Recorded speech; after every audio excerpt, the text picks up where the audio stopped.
The story begins with a man bleeding from the mouth, seeing everything as a beautiful dream. Before dying, he wished to destroy and devour that dream. Above him, a blonde man with a weapon kept a serious gaze while the redhead wanted to consume everything. Pierced by stakes, he stared at the night, thirsty for revenge. With a bitter smile, he lamented his fate and considered different paths. The blonde observed the body close to completing his mission. Closing his eyes, he felt the dark relief as he confirmed the enemy's death. The body exploded in light in the hall. The knight stepped back, finding the end fair. The scene changes.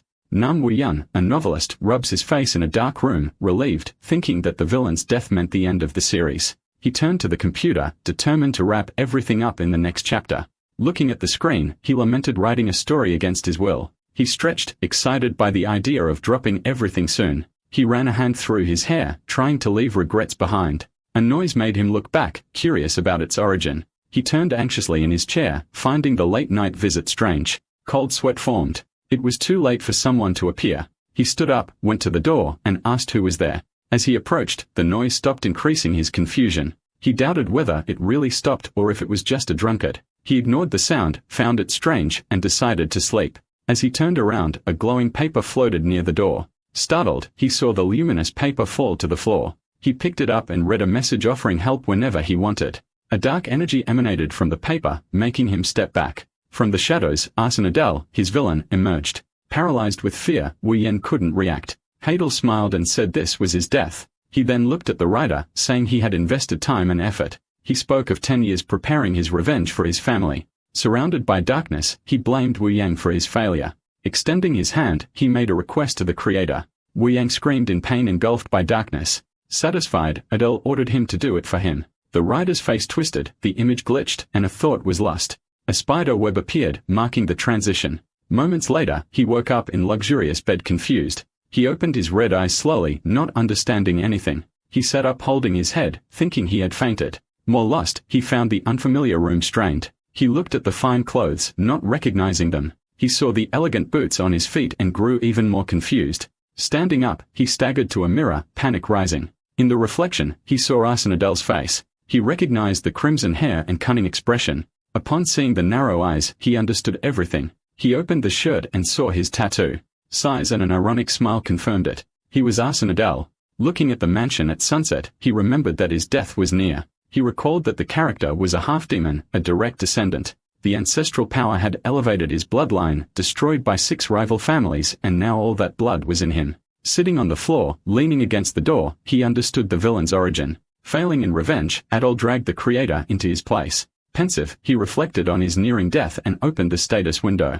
The screen appeared. He remembered that the body was talented, but below the protagonist. With a resigned laugh, he thought that though attractive, the villain would never win. He panicked upon noticing he couldn't control mana, feeling cornered by his creation. Something caught his attention. He turned curious. On the bed, he saw a glowing paper and wondered what it was. He remembered it was the paper that appeared before Adol's arrival. He picked it up, thinking it useless, but accepted it, remembering the instruction to ask. He lost hope seeing it blank, not understanding. Desperate, he shook the paper, fearing the worst.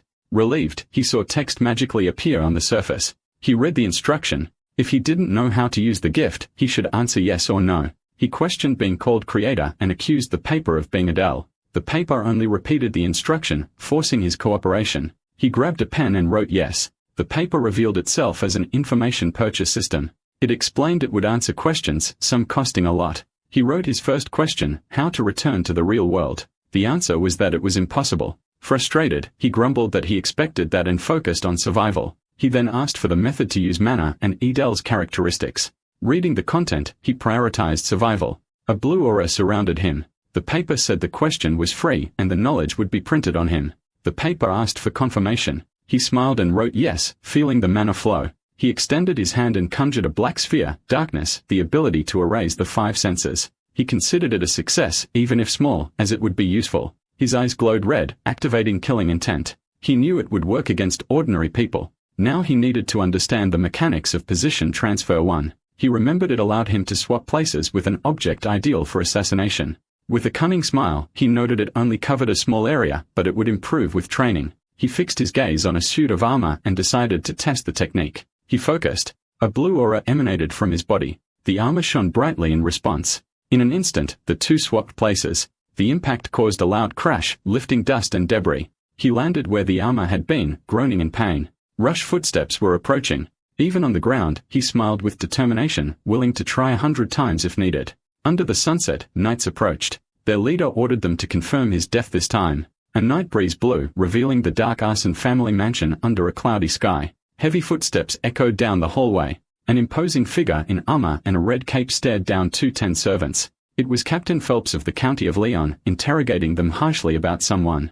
Meanwhile, Adele was smiling. In front of a door, the servant said he hadn't moved in days. Phelps reacted with disdain to the disturbing information. The door was forcefully kicked open, and the captain entered with his knights. The young man awaited them, seated with a sword on his lap and a bluish aura around him. Phelps called him absurd and ordered his death. The protagonist's eyes glowed red. Using his ability, he marked the sword. He quickly swapped places with it, appearing in front of the enemy. With a precise strike, he slashed the knight's throat. Phelps and another man were left in shock at the scene. The young man landed lightly while the enemy bled before him. The captain shouted to capture him immediately. He quickly jumped out the window, leaving the soldiers behind. During the fall, he activated his swap ability again. He landed painfully as the sword hovered above. Wounded, he decided to flee to the arson forest. Phelps saw him through the window and ordered the pursuit. The dark forest appeared full of tall trees and hanging vines. He kept running, exhausted but determined. He thought he wouldn't survive even having shaken them off.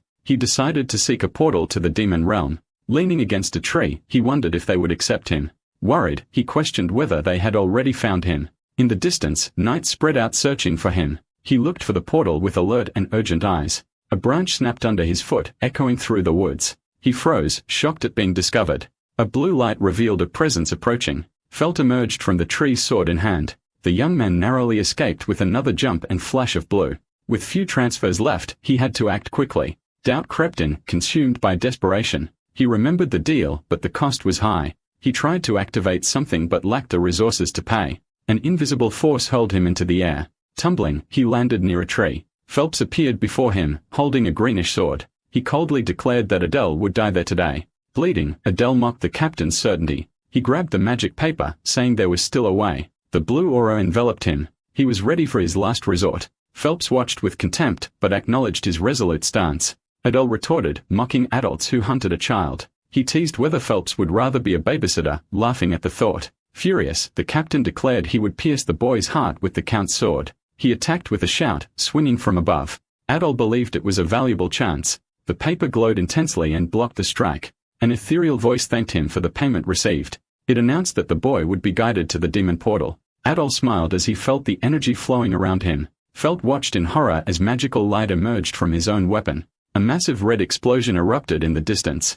Adele was enveloped in blue energy. The transfer was activated. He appeared high above near the explosion, startling Felt. The captain screamed in desperation, begging him to stop. Adele kept running, ignoring the monstrous pursuer behind him. He spotted the red portal and confirmed he'd found it. Felt roared, clutching a tree trunk and vowing not to let him escape. Without wasting time, he hurled it at the boy crossing the distorted space. Adele was nearly struck by the trunk. Surrounded in blue, he smiled, promising they'd meet again. Felt's jaw clenched, watched him vanish. Adele wrapped in a blue aura floated within the flaming portal. Enraged, the captain cursed him as he disappeared. The final scene showed an eclipse over a desolate landscape. A stone pillar stood out in a dark environment. While chewing dried meat, he wondered how much time had passed. He recalled that after crossing the portal, he woke up in a dungeon made for demonic arts. Finding dried meat and a stone bed there felt strange, making him suspect someone was guarding treasure. Before him stood a stone guardian, and he thought about the deflective barrier and the mysterious origin of the place. He admitted the guardian was terrifying and that facing it now would be suicide. The nearby scroll shines intensely, catching his attention. The object warns it's a one-time chance. There's a penalty, and one can only offer what they truly possess. He forces a smile and concludes that the entity behind the message is insane, but tolerant. With eyes closed, he reflects on something that intrigued him. He looks at a stone wall and finds it strange. Upon touching it, he feels something on the other side as if it were Adele. A message appears preventing him from interacting with what he sensed in the wall. Disappointed, he thinks that the wall might deactivate the barrier and laments the lost chance. Facing the glowing barrier, he decides to look for another way to escape. In front of him, he notices a stone on the ground and suspects it fell from the guardian and might be useful. He uses his skill position transfer, designate type with the stone as his target. Then he activates position transfer, move type confident in his plan. Looking back, he says the plan worked. The Guardian awakens and charges with bared fangs, taking him by surprise. The scene shifts to a dark castle under an eclipse. Inside the castle, a bucket falls and someone is reprimanded. Two servants argue before a horned figure. The figure is Creit, patriarch of the Iberus family of the Demon Kingdom. Entering his chamber, he says his daughter will soon try to invade the mid-level hidden domain. He admits the situation is complicated. On the throne, he thinks that if she wins, she'll gain access to Satan, but will disobey his orders. The image of a sad young woman with a blooded sword reveals her desire for revenge against the humans who killed her mother. Creit sighs, doubting she'll survive in a place full of ruthless demons. A servant enters alarmed, calling for the patriarch. With glowing eyes, he asks the reason for the commotion. The servant apologizes and says there's an unknown person in the hidden domain. Surprised, he asks if there was an authorized entry. She confirms it. He asks who the intruder is and she replies that an internal function was activated, but they don't know who it is. Tapping his fingers, he suspects someone was forcefully summoned through the Gate of War. Unconcerned, he says the intruder will die and orders focus on his daughter's trial receiving confirmation. Watching through the window, he thinks that if the intruder survives, they may be useful as a pawn. Back in the dungeon, the protagonist is hurled by a blue explosion screaming. Gasping, he realizes he fought a wolf and nearly died. Sitting and seeing the Guardian, he thinks that even with the barrier gone, escape will still be difficult. He remembers the Guardian was made of stone. With a smile, he decides to try something new. He activates position transfer, designate type again, targeting the Guardian. With a grin, he confirms that the plan worked. He switched places with the stone wolf, which appears where he was before. The wolf, confused, tries to understand what happened. He watches the wolf and concludes the creature will die. Believing the danger is over, he thinks about finding the exit. Then a new winged creature with red eyes appears. Swallowing hard, he realizes this enemy is more dangerous than the last. The creature screams while running, and he knows it works with inanimate targets. Running through the dungeon, he knows he can use transfer as long as there are targets in the traps. Surrounded by blue energy, he moves quickly. He soon stops in front of a large glowing portal from which a voice welcomes him. Confused, he wonders why an intruder would be welcomed. Before the portal, he suspects it's a boss room and imagines what awaits him. A Death Knight appears, and he tries to identify the creature. Worried, he senses the knight's power resembles felt. The skeleton surrounded by blue aura expresses respect for him, while the designate skill is activated. The monster points to a spot, and he runs, thinking he found the treasure box. He arrives at a large ornate chest with a black dragon engraved. Seeing the dragon, he tries to remember where he saw it before. Upon recalling the list of demon families tied to the 7 deadly sins, he's shocked. An image of Creit appears associated with pride and the black dragon. Baltun, the pride. Sweating cold, he curses, realizing he's dead if caught. He decides to open the chest and run with anything useful. Upon opening, dark energy bursts out. A dark thing grabs his face, suffocating him. He struggles to break free, groaning in pain. Managing to pull away, he falls to the ground, gasping amid a dark substance. He soon screams in pain as a purple energy envelops his body. He stretches out his hand in desperation. Blood gushes, signaling a severe wound. As he screams in pain, something strange lies on the ground. Leaning on a dagger, he wonders how long he was unconscious and if he lost his left eye. Terrified, he notices a change in the eye and suspects it's now black. A window appears and he suspects the liquid caused the transformation, revealing a new race, alignment, and the Eye of Superbia. The ability offers extreme vision and is activated upon killing an enemy. He smiled, confident that he would no longer lose to weak groups and that coming to the demon realm had been the right choice. He stood up and decided he had gotten what he needed. Now it was time to leave. In front of him stood a door engraved with dragons and he evaluated his options and the threat outside. With a resigned smile, he thought that if he stepped out, he would die unless he kneeled quickly. He touched an insignia on his neck and decided to hide it, knowing that being from the Arson family was a death sentence. Meanwhile, the voice of the Death Knight ordered them to open the door. He was startled by the command. The skull repeated the order, announcing the arrival of His Highness, increasing his surprise. He suspected that the signs in the area indicated a training domain for noble families. He decided to find out who the owner was and grabbed a magic scroll to write, fearing he'd stolen the reward. Adele asked for the identity of the closest person, but the cost was 100 gold coins or a relic item, which made him desperate. In a panic, he offered 100% of his maximum mana, betting on recovery if he survived. The scroll accepted the offer and began to drain his mana. Footsteps approached as the artifact revealed who was nearby. It was Renee, youngest daughter of Creit Bears, shocking Adele. He despaired, certain he would die. He realized the domain belonged to Renee and that the Eye of Superbia was her reward. He foresaw she would defeat the Guardians and come face him.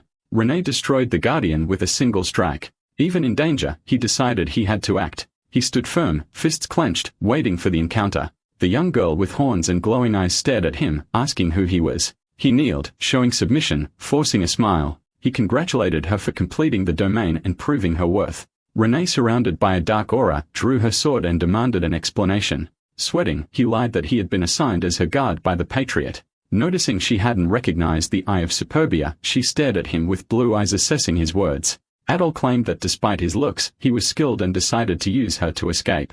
Rina looked at him with disdain, and he wondered if she doubted him. He activated teleportation and swapped places with the thrown sword. He surprised her by reappearing in front of her. Grabbing her wrist, he asked if she liked the demonstration, confident he could protect her. Annoying her, he feared he had gone too far. Crossing her arms, she grumbled, letting him believe she had forgiven him. Adele said they would leave now and told her to report to the Patriarch, agreeing she pretended she had urgent matters to attend to. He opened the door hastily, assuring her he wouldn't be late. Renee watched with curiosity and surprise.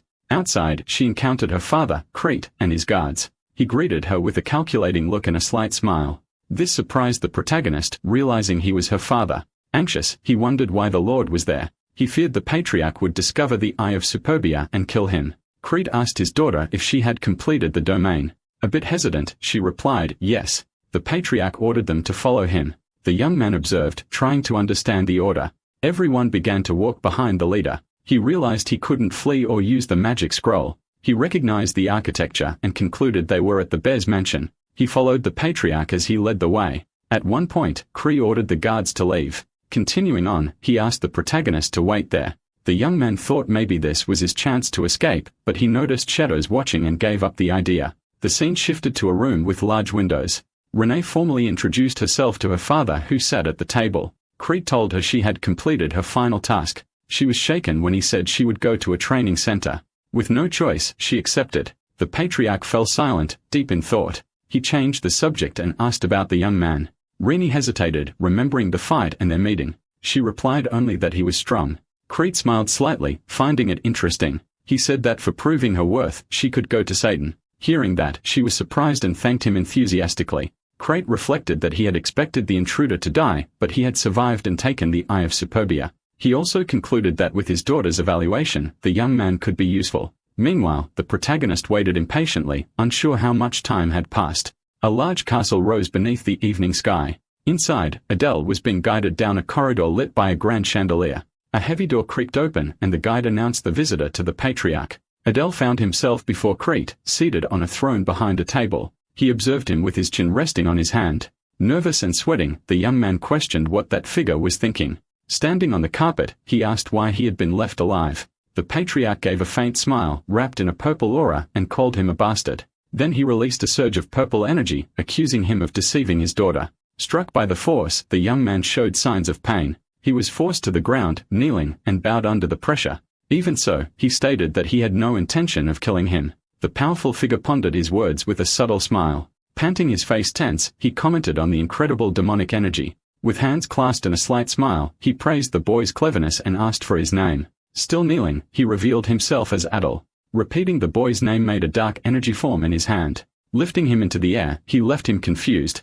With a sinister smile, he drew him closer. Terrified, he managed to ask what he wanted from him. He was ordered to open his mouth and a small dragon began to be forced inside. With a wicked grin, he commanded him to simply continue saying what he had told the daughter. While choking in pain, he warned that the poison would shred his heart if he had any other ideas. Turning around, he announced that he would prepare a place for the boy to stay until summoned. Soon after, he ordered him to leave his presence. Adol, still on the floor, coughed and sweated, shocked by what had just happened. The scene shifted to the exterior of a house with lit windows under the starry sky. Inside the residence, a man informed him that this would be his new room. As he said goodbye and wished him rest, Adele reflected that he had now become a dependent by Creit's will. With a sigh, he thanked the fact he was still alive, though he felt used. Sitting on the bed, he considered that being partially recognized by a demon might not be so bad. Determined, he thought he needed to get rid of the thing on his neck and hoped his plan would work. A dragon-shaped creature lay motionless in his hand, confirming the plan's success. Observing it, he felt relief, but also wondered how to act since the Lord would notice if he killed it. Suddenly, the little serpent stirred, red eyes opening. Hadel realized it woke because the mana flow had been cut, and he offered it dark energy through his finger. The dragon licked the energy and he urged it to go back to sleep. Lying in bed, he finally relaxed and wondered how much of the trap had been removed from his throat. Exhausted, he felt he would faint at any moment. Before passing out, he decided to check his status and a blue window appeared before him. He noticed that his position transfer had increased to level 2, but his mana was still negligible. He wondered how to increase it, reflecting until he had an idea. The scene cut to Renee, who said she didn't like this. Smiling awkwardly, he recalled it had been 3 days since he was assigned as her guard. As they walked through a garden, he noticed her cold silent reactions. Seeing Renee ahead, he lamented her change, once cheerful, now darkened by her mother's death. Suddenly, a voice called out to both of them urgently from afar. Surprised, he turned and heard the messenger inform them that the patriarch was summoning them. Inside the room, the two stood before a table discussing a dangerous entry. From the throne, Creit warned of the futility of chasing Gauls in treacherous lands. A discomfort hung over them. He questioned his presence there while she was surrounded by a dense aura. He proposed a deal allowing passage if a protector accompanied the journey. Without hesitation, she refused, making him think she simply hated him. A pause described the destination, a place of historical conflict, constant danger, and promising youth. With distant eyes, she asked why anyone would seek such a place, contrasting with his hesitation. Smiling, he saw opportunity and adversity, confident in what he knew of past conflicts. Determined, he accepted the condition but presented his own request. Creit's gaze fixed on the young man, evaluating the audacity of the request. Swallowing hard, he articulated his desire, seeking something essential to his energy core. A subtle smile formed on the patriarch's face, surprised by the unusual request. A mutual tension arose, both aware the other was hiding something. Creit laughed, called the boy insolent, and granted the request. Renee was dismissed, and with a respectful gesture, she withdrew. As she left, he noticed her reluctance to join the journey. Remaining in the patriarch's presence, he thought about the promised gift, imagining its form. Creit revealed the magnitude of the favor, an ancestral treasure protected and sensitive. A hand extended emanating energy, offering this in place of a dark fate. Surrounded by purple light, the leader invited him to approach, preparing to pass down an ancient art. It left him stunned to see the technique he would receive. Immersed in purple energy, he heard ancient words, a kind of prayer echoing around him. He kneeled on the ground, exhausted as the purple aura wrapped around his body. Creit smiled as he noticed the resilience amid the intensity of the ritual, finding him intriguing. Processing the information, he is surprised to discover the divine origin of the granted energy. The patriarch mentions an unexpected connection between the bloodline and archaic forces causing perplexity. With an enigmatic smile and glowing eyes, he reveals having secured loyalty through a subtle and permanent method. Pondering in silence about the family information, he is confused by something that doesn't fit. The audience ends with permission to go on his way. Sunlight filters through the dense foliage. In the heart of nature, he seeks focus, sitting on a stone in meditation. A confident smile appears as he chooses the natural refuge to master the volatile energy. A dark aura begins to emanate, signaling the start of his practice. Surrounded by the dark energy, he accepts the irreversibility of the new power source. A determined smile marks the acceptance of his own path. A dark and imposing entity emerges from the aura, uttering a word of contempt. He recoils in shock, not understanding the creature. The colossal figure reveals itself, commenting on the unexpected blood heritage. Amid the energy swirl, he voices a question to confirm the presence's identity. Red eyes glow as the entity identifies itself as a primordial deity. Fear reveals itself on his face as he questions the deity's intentions. The entity reveals a hidden reason for sparing him, generating confusion. A strange affinity is mentioned before granting a mark to those who follow a similar path. Under intense energy, a mark is imprinted on his body, symbolizing power and a warning against arrogance. The new strength is felt, revealing that the mark grants power in multiple chances. An ironic smile appears upon noticing the mark's visual aspect while a figure approaches from the shadows. A sudden surprise breaks the calm of the moment. Renee watches with an expression of surprise. Her unexpected presence raises concern about whether she heard anything. Her eyes widen and she expresses confusion at hearing him use an unexpected term. A forced smile tries to make sense of the strange naming. A bird rests on a branch, observing the peace around a distant building. Time passes and a display shows his progress with a significant increase in energy and skills. Proud of the advancement, he shows off his accomplishments, crediting the growth to his own qualities. With a radiant smile, he envisions a future of power capable of breaking limits and conquering hidden lands. An immediate obstacle arises in his thoughts. While training outdoors, he is washed with amusement and irritation for his choice of location. Caught off guard, he stops training when called. Renee responds while a hint of frustration shows. He notices with relief the change in attitude, but realizes the misunderstanding based on his power. A faint smile of acceptance appears on her face as if endorsing the attributed identity. He considers the convenience of the misunderstanding but worries about the social implications. Calls her again, and she reacts with a jolt and obedience. With a smile, he acknowledges the difference and asks her to be informal. Renee hesitates with a doubtful expression before replying. Adol explains he is acting out of duty, but asks to be treated without formality. Smiling again, she accepts the request with an idea in mind. Directly, she makes a simple request after his efforts. A bead of sweat slides down as he is surprised by her boldness. Justifying herself, she quickly adopts informality, something linked to the nature of her lineage. She points out urgency, and the task is accepted with resignation. Under the gaze of a bird, she rests while being served, and alignment arises for the interrupted plan. Holding a blade, she feels the urgency of time before a crucial event. Desiring a vital artifact, a glowing chest emerges representing the essential item to face dangerous challenges. She turns with seriousness upon hearing her name called. Adol asks how the preparations are going, but she responds with slight resentment. He justifies the question as concern for human dangers, but she claims to be prepared. He insists she's not ready, suggesting she review the items carefully. He presses with a smile, saying it's to avoid future problems. Renee confronts him, demanding honesty, but he maintains the protector, factad. Her firm gaze follows her accusation of dishonesty. Smiling nervously, he hears her ask where he was planning to go behind her back. A sinister aura surrounds her after asking if he's already tired of her, causing distress.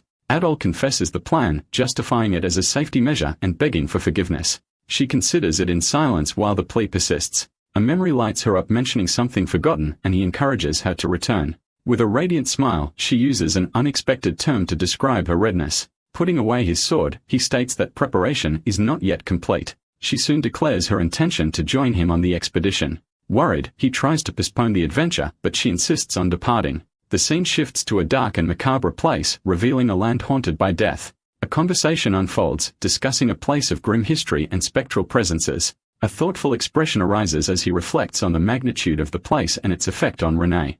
Adol's gaze reflects concern over the growing hostile forces and the possible need for external help.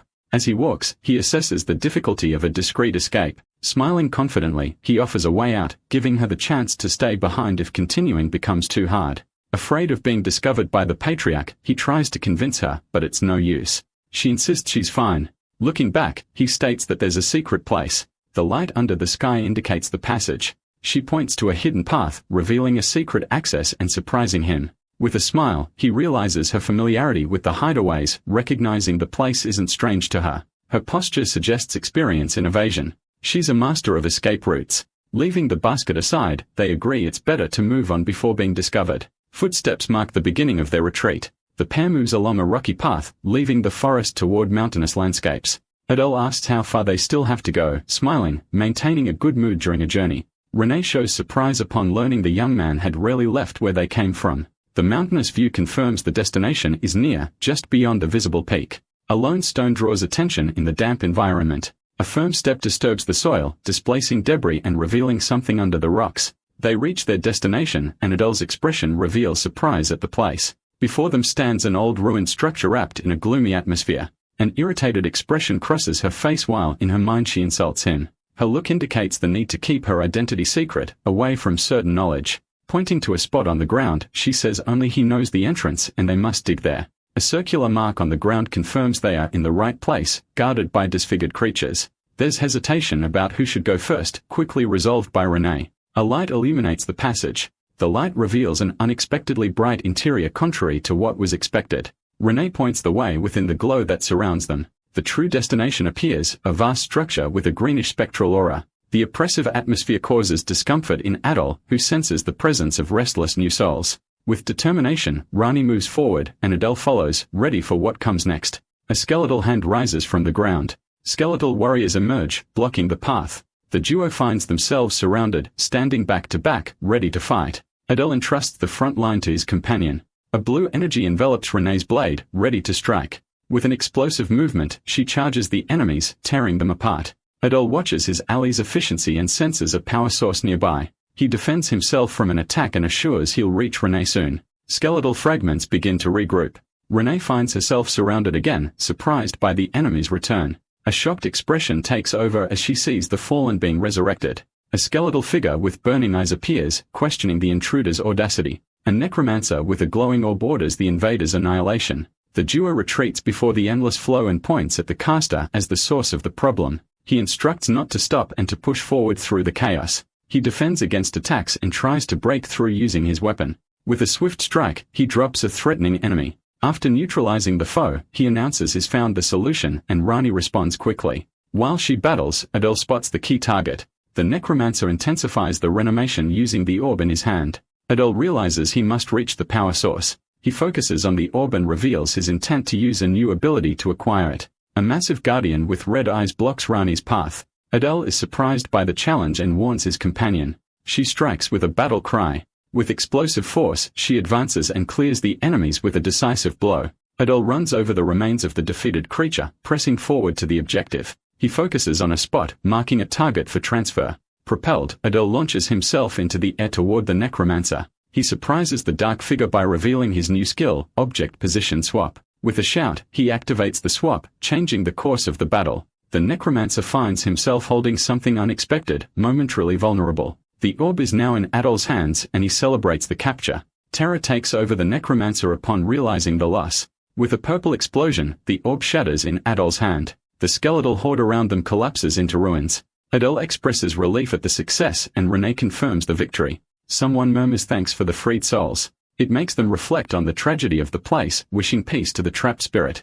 Renee calls out indicating something. She soon asks if the task is complete and he smiles saying it's time for the reward. A gleaming chest emerges from the ground. The reward is finally before them. Inside the chest was a black dagger that converts darkness into strength and a ring capable of absorbing energy and moonlight. Holding the dagger, he admired his newly obtained weapon. With a confident smile, he thought about how the blade would allow him to maximize his potential link to darkness, showing off the ring he had found, looking less enthusiastic, but still acknowledging its value. He suggested that Renee keep the ring while he would choose the dagger for himself. The two agreed on the proposal, concluding the distribution of the artifacts they had found. With a gentle gesture, he extended his hand to place the ring on her finger. A close-up showed the ring being delicately positioned. A wave of surprise appeared on her face as she received the ring. She seemed uncomfortable as he stared at her. Adele reflected, questioning whether rings held any special meaning in the demon realm. She remained blushing, a subtle mana aura surrounding her, indicating the artifact's reaction. She showed fascination with the sensation, and the boy expressed satisfaction at seeing that the gift pleased her. He then turned his gaze to the gold in the chest, declaring that since he took care of the boss, the fortune belonged to him. Before he could revel in it, he found himself at the mercy of the sword. Under her stern gaze, he quickly corrected himself, saying he would split the gold evenly down to the last coin. After clearing the domain, they returned to the mansion before dinner. The system displayed Adol's status screen showing his progress, especially in mana. Satisfied with his increase in power, he noted that his mana now rivaled an intermediate level in the demon realm. A few days later, Creit summoned them and they stood before him. The imposing patriarch informed them that it was time to leave for Satan. He announced that they would depart for the capital that day for the academy entrance exam. Catching them both by surprise, he asked if they were prepared, receiving a yes as confirmation. He then dismissed them without a formal farewell, indicating that such ceremony was unnecessary. Renee lowered her gaze, thoughtful in response to the patriarch's words. In a respectful gesture, she bowed before leaving. Adel announced he would be going with her, confirming his intention. Creit called for a subordinate, catching his attention. He expressed a wish for success, hoping he would do well. The young man responded with a smile and a simple yes, accepting the encouragement. Above, an elegant carriage waited in the mansion courtyard surrounded by servants ready for departure. A servant confirmed that departure would be immediate, assuring everything was prepared. Creit briefly appeared watching the youth's departure. Standing still, Adele reflected. Realizing that even without a formal farewell, parental feeling was present, he admitted his apprehension about the future, but reaffirmed his determination to achieve his goal in Satan. The carriage moved swiftly, leaving the mansion behind, symbolizing the beginning of a new chapter. The wheel spun quickly, kicking up dust. Inside the vehicle, Adele appeared calm. He noticed his partner's prolonged silence since they departed, wondering if he had done something wrong. She remained quiet, only glancing at him indirectly. Comparing her initial impression, she found him more attractive than she had imagined. Breaking the silence, he made a comment about the weather while she thought about his apparent lack of power. Renee, deep in thought, questioned whether the boy was really a priest, while he wondered why she was staring at him. She scolded herself for doubting him, remembering seeing him speak with the demon god, while he wondered if he had said something wrong. Taking a relaxed posture in his seat, he looked at his hand. She turned her gaze away, embarrassed. The ring revealed its meaning in the demon realm, an eternal vow when given by someone of the opposite sex. She reflected on having received the ring so casually, questioning the nature of the vow made. Curiosity shone brightly in her eyes. Adel called her and informed her they would arrive an hour earlier than expected. She reacted with surprise at the news of the early arrival. She gave a brief and cold response, leaving him confused by her attitude. He asked if he had bothered her, but she told him to shut up, saying she wanted to nap, and he accepted, falling silent. The carriage stopped and the young man announced they had reached their destination. The imposing capital of the demon realm revealed itself with its medieval buildings under a bright sky. Both stepped down from the carriage with their luggage, taking in the grandeur of the city. He noted that the capital didn't differ much from the human realm, describing the architecture as medieval. Looking around, he observed some of the most notable physical differences among the inhabitants, like horns and other features. He pointed out that elite demons had distinct tattoos, noticing one on someone's neck similar to his own. Renee hurried him along, ready to move forward while he was still processing his observations. Carrying the bags, he asked where they should go now, reminding her of the deadline for the entrance exam. He then suggested they use the 2 remaining days to explore the capital, but she refused without hesitation. Hearing her response leaves him flustered. Looking slightly disturbed, he asks if she's okay, but insists there's no time and they must register immediately. As he walks, he thinks about Renee's story, her reclusion after her mother's death, and how her current behavior seems to contradict that. They arrive at Satan, the academy, a grand and bustling building that impresses the young man with its size. A registration officer informs her that she is already enrolled and must return in 2 days, then calls the next in line. Adol steps up to the officer attempting to register for admission. Questioning his identity, the officer notes he doesn't seem like a full demon unlike the other candidates. He reacts with anger and offense that a half-demon would dare apply. Adol, disheartened, sighs inwardly as he envisions a difficult future due to his heritage. The scowling figure points forward, filled with disdain. Renee introduces herself calmly, indifferent to the tension. The officer's gaze lands on the girl, recognizing her lineage from the 7 deadly sins. She responds, revealing her identity and the bear's family. Renee presents her companion as her protector. The figure expresses disdain at the combination of lineage and role. A violent aura fills her, defending the honor of her house. The tension dissipates as the official backs down and resumes the process. Adel reflects on the hostility half-demon's face. They leave the registration area and head off to find a place to rest. In front of a modest building, he decides it's good enough. A smile appears as he stands beside his companion accepting the limited options. Looking upward for a moment, he thinks about the lack of resources. Proposing they enter, he receives a silent nod of agreement. They go in and are greeted by a discreet welcome sign. At the counter, he requests accommodations for 2 for a short stay. Renee is surprised by the question about room division. He clarifies the need for separate rooms. The cost is settled with a handful of golden coins. As she heads upstairs, Adele remains below. With a smile, he takes care of the luggage and assures her she can rest. She glances back before continuing on.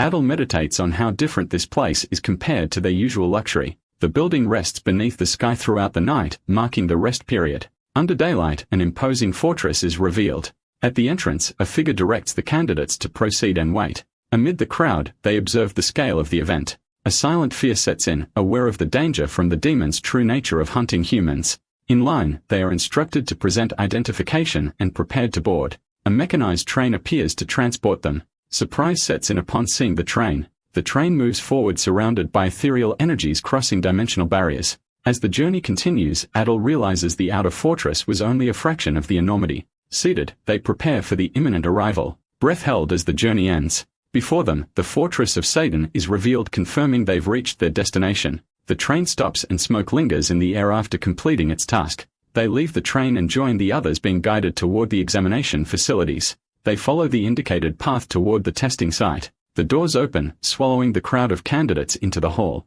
Adel feels the enormity of the place. His eyes scan the assembly, noticing others of his kind. He sees imposing figures, the supervisors. He thinks that making a good impression might smooth the way forward. Renee announces the start of the next phase. The door shut with a thunderous sound. The light dims and energy surrounds them all. Adel wonders if the darkness is part of the test. A single powerful word echoes, imposing silence. A figure emerges from afar, drawing all eyes. The horned woman fixes her gaze on those present. She greets the newcomers with sharp words. Adel feels the weight of her words and the intensity of her voice. A blue aura emerges from the woman, taking the shape of a beast. The exam begins under a blinding surge of blue energy. Candidates stagger, and Renee demands focus. The energy causes anguish reactions, making people bend under the pressure. Observers note a candidate collapsing completely. They comment that mental strength outweighs raw talent in this test. It's revealed that the director oversees this phase, testing mental endurance. One observer notes that almost no one remains standing. Someone declares the stage sufficient. The female observer expresses surprise at so many dropouts. The other supervisor sees promise in those who lasted longer. They comment on heads of influential houses among those who passed. Adele is noticed and they question his identity. He remains standing, struggling, and breathing heavily. The two acknowledge his resilience as greater than expected. The pressure on him intensifies. His body yields to agony. An observer notices an alarming anomaly. The energy was disrupted by a dark red force capturing the protagonist. The observers expressed shock at the manifestation. Even the director seemed surprised, fixing her gaze on the chaos. Adol was engulfed by the crimson aura, radiating a dangerous power. One of the observers decided to eliminate the threat, drawing his weapon. Adele endured overwhelming pressure, though it didn't appear noticeable. Suddenly, the atmosphere around him shifted, exuding a cold and relentless intent. A lethal and calculated killing intent emerged, drawing the immediate attention of everyone present. One of the supervisors, guided by instinct, remained calm, observing the energy shift. A silent confrontation arose among the observers. The supervisor felt disturbed, irritated by the influence of a mere rookie. The other supervisor smiled subtly, finding the scene amusing. Meanwhile, candidates continued to fall, succumbing to the pressure. Adol struggled to maintain his sanity, seeking a way to resist. He realized his dark essence might be the key to enduring it. He decided to channel that energy, having no other choice. A scream burst out as the dark energy consumed him, revealing a crimson glow in his eyes. From above, the source of the blue aura observed the young man's tenacity, considering intensifying the test. Amid the turbulence, Adol smiled, holding his ground. Where the blue aura and the darkness collided, the reaction surprised the supervisor who hesitated for a moment. Panting, Adol stabilized himself despite the lingering dark aura. He realized his method had worked, feeling a strange sense of relief. His concern then shifted to someone else in the test. Renee remained firm, showing great resilience. Bolton, hair of envy, also resisted, his eyes glowing intensely. Prone, hair of lust, remained serene and powerful. Samuel, hair of gluttony, observed the surroundings enduring. Other hairs linked to sloth and greed also remained standing. A reflection emerged. Many of these strong individuals were destined for a tragic end. Adol noticed that 6, including Renee, had passed the test. He felt surprised as he contemplated the scene. His gaze focused on the details, the cascade of light hair, the glow in her red eyes, and the dark thorn-like mark. Without a doubt, that figure was his future worst adversary, Diana, the hair of wrath. An official announcement marked the end of the first phase of the exam.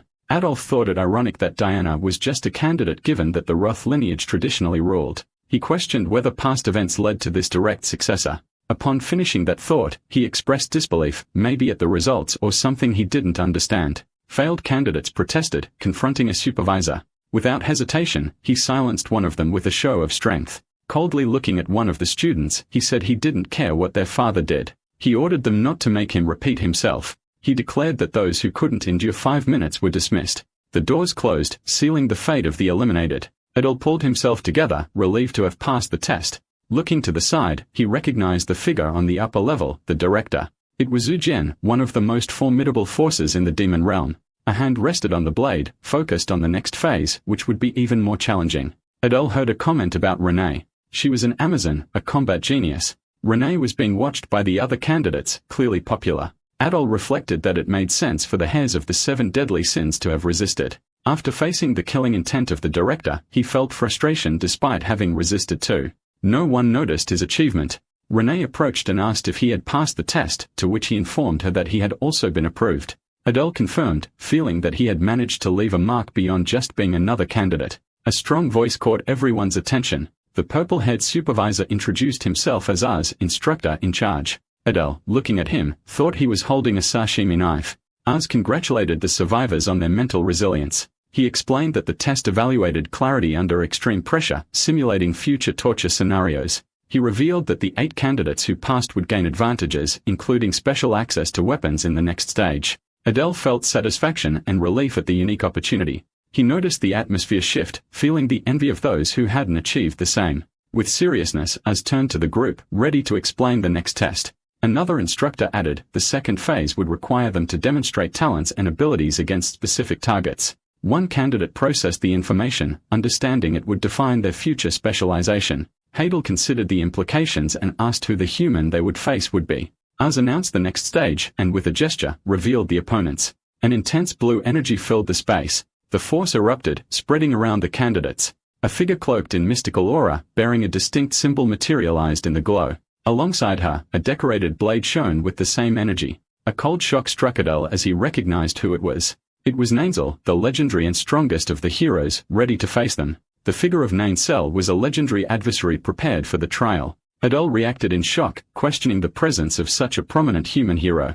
Renee asks if he recognizes him, and he only confirms it mentally. Nainzel is the head of the Nain house directly connected to the protagonist. The connection is one of blood, a powerful lineage. He is the protagonist's father, the Sword Saint, founder of a house known for pure talent. Other candidates recognize him. Outraged by the difficulty of the test, Adel notes that the warrior's fame is widespread, known for defeating demon houses. As explains that only 10% of the strength will be used in the test. Even with a fraction of the power, the challenge seems immense. Rennie thinks 10% sounds low, but Adel replies that a monster is still a monster. He reflects on the impact of 10% strength and doubts the candidate's chances. He considers using information item, but the cost and his limited resources make it unviable. AS announces that they will form teams of 4, spreading out the top 8 performers from the previous test. Adel realizes he is among the top 8 and understands the privileged position he holds. Candidates look at Renee. Others look at him, already used to being seen as lucky or special. A tap on the shoulder pulls him from his thoughts. Renee wishes him caution and safety in the next phase. Adel returns the wish, hoping for her success too. Az announces that the team formations will be revealed. Adel is named as the leader of Team 33 alongside Kina, Chris, and Sanchez. Unfortunately, he doesn't know the teammates and questions their importance. Heading their way, he finds everyone present. With a smile, he introduces himself to the new colleagues.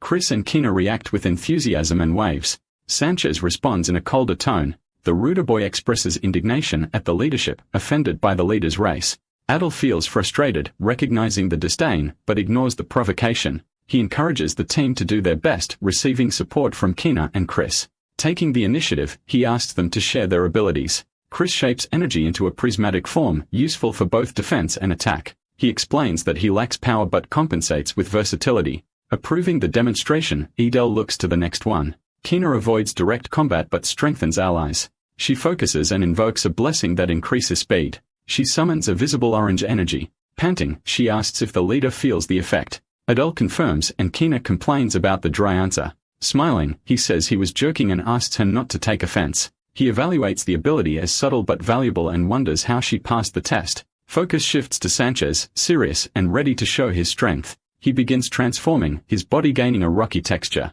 He completes the transformation with stone armor. Adel identifies the defensive nature of the ability, recognizing its potential as the front line. After the demonstration, Sanchez challenges him, asking him to reveal his own skills. A small pulsating ring is thrown. In an instant, Adel appears next to Sanchez, leaving behind a trail of blue energy. Sanchez reacts with disbelief, shocked by the speed. With a confident smile and crimson eyes, Adel reveals his ability. Backing off, he confirms the technique used, demonstrating rapid displacement. Chris and Kina react with admiration, and he thanks them for the recognition. Despite the display, he holds back, avoiding revealing all his secrets. He then sets the positioning strategy, placing defense up front and support in the rear. He seeks confirmation from the team, receiving approval from Kina and Chris and a quiet nod from Sanchez. The second trial is announced. The preparation order echoes in the hall, and Adel smiles, feeling the moment has come. Group 1 is called, stepping forward with determination and nervousness. Adel watches the candidates, noticing the courage in their eyes. Nani's cell takes a combat stance, energy surrounding his blade. With speed, he attacks, finishing everyone in a single strike. Adel and Sanchez react with surprise at the power displayed. One candidate is hit by crimson energy, collapsing in agony. Adel, tense, wonders if that is truly only 10% of his power. Instructor as calls the next group. Another candidate screams under attack, the pain evident in his body. Group 3, including Kina, Chris, and Sanchez, reacts to the test harshness. Az calls Group 4. 2 members hesitate, visibly afraid. With trembling voices, they express the futility of trying. Az stares at them silently before proceeding. He allows them to quit and asks the other 2 if they will continue. The remaining 2, apprehensive, accept the challenge. Adel watches the scene with a thoughtful smile, realizing the true nature and brutal criteria of the trial. One teammate questions whether the quit is passed, and Adel confirms that they no longer need to take the test. Instructor Errors announces that Group 4 will begin their trial against the legendary figure. Adel watches, aware that two people won't be enough, and continues to evaluate. In seconds, the candidates are thrown back by the impact. Another screams, hit by a power that would have annihilated him if it were full force. Chris questions whether such a monster can be defeated, and Sanchez scoffs at the hesitation in facing a mortal. Adel notices the tension in Sanchez despite his confident words. Other groups faced the challenge, and as called Group 5. The Sword Saint continued, and the instructor called Group 9. When Group 10 was called, a candidate immediately quit, surprising Adel. As the calls continued, Group 20 prepared themselves. Group 30 came, and Adel noticed 5 withdrawals and no victories. He reflected on the test, understanding it was a fight against the impossible with the option to surrender. His strikes echoed with energy, and a candidate blocked one of them. Adel noticed the fights were lasting longer. He realized the test demanded persistence, not victory. Sanchez commented that their turn was coming soon, visibly tense.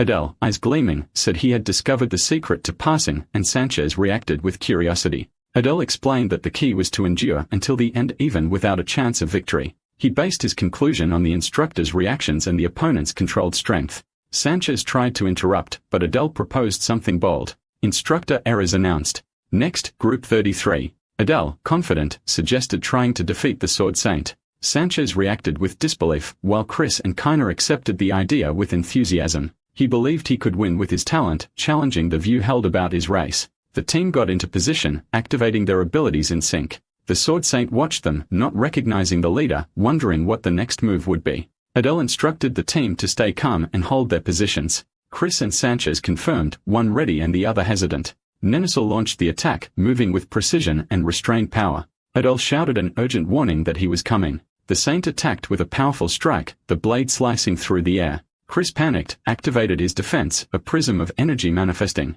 Adel reacted quickly, ordering Kina to protect Chris and called out to Sanchez. Kina advanced, determined to soften the blow on her teammate. The team leader directed Sanchez, whose rocky transformation confirmed his readiness. The legendary force descended, blasting the first candidates to the ground with a devastating surge of blue energy. Sanchez took the initial impact of the energy wave, his rocky form straining under the force of the blow.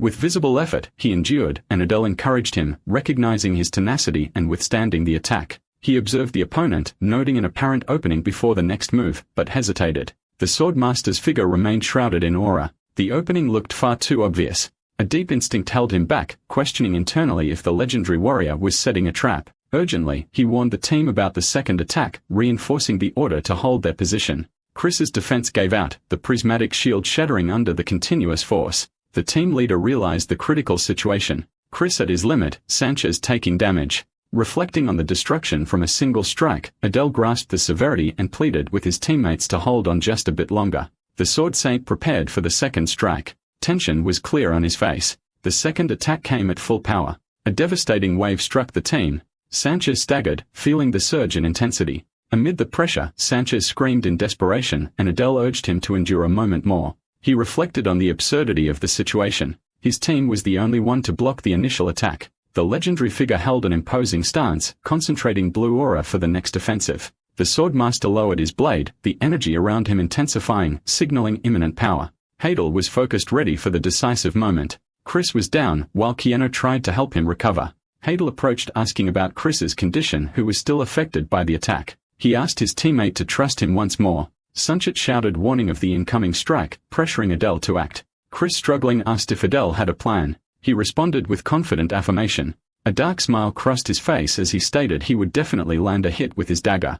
Kina and Chris reacted in shock, feeling the energy emanating from him. The Sword Saint gathered even more blue aura, expanding for another devastating strike. Sanchez screamed, calling for Chris as the blow approached. With a subtle smile, Adel said he would face the attack alone, leaving him confused. The legendary figure attacked, becoming a blur of energy. Sanchez was struck directly, pain etched across his face. His body was launched into the air, flying across the arena. Adel watched and then used his position-swapping technique. He appeared in an unexpected strategic point above the enemy. From above, he saw the opponent preparing to use his skill again. The target was clear. The legendary weapon, highlighted by visual overlay. The sword rose, and Adel closed in with his dagger ready. Surprise crossed the Sword Saint's face upon realizing he'd been flanked. With a relentless smile, Adel knew the moment to defeat him had come. Adel finishes his movement, about to strike with his dagger. Ace watches the battle closely. Renee shows no reaction, merely observing in silence. A red light appears during the clash. His strike is stopped by a counterattack from the Sword Saint. Blood drips to the ground during the confrontation. Despite the pain, he continues, only needing a single moment. He soon activates the darkness trait, enveloping them both in shadows. The darkness isolates the space and blocks outside vision. Adel keeps the enemy trapped in the dark domain. The opponent finds himself surrounded by total darkness. Holding his dagger, he prepares his technique within the domain. In front of him stood the motionless saint, but soon the full silhouette reveals itself before him, rushing toward him. Adel states that the enemy fell into the trap. Seeing no better opportunity, he spreads his arms. With his eye glowing intensely, he knows the time is now. Behind the Sword Saint, a small dagger appears. Extending his hand, he conjures several more. Satisfied, he knows he has trapped the Sword Saint. Numerous other daggers appear within the darkness. Clenching his fist, he activates the final technique, Rain of Black Blades. The attack hits the Sword Saint directly. The darkness pulses and stirs violently while others watch. Seeing this, Chris wonders what is happening. Us, observing, realizes the battle is already over. The purple energy begins to dissipate. Adel emerges from the darkness. The enemy lies defeated as the boy simply stares at his body. Other students look on, not understanding anything.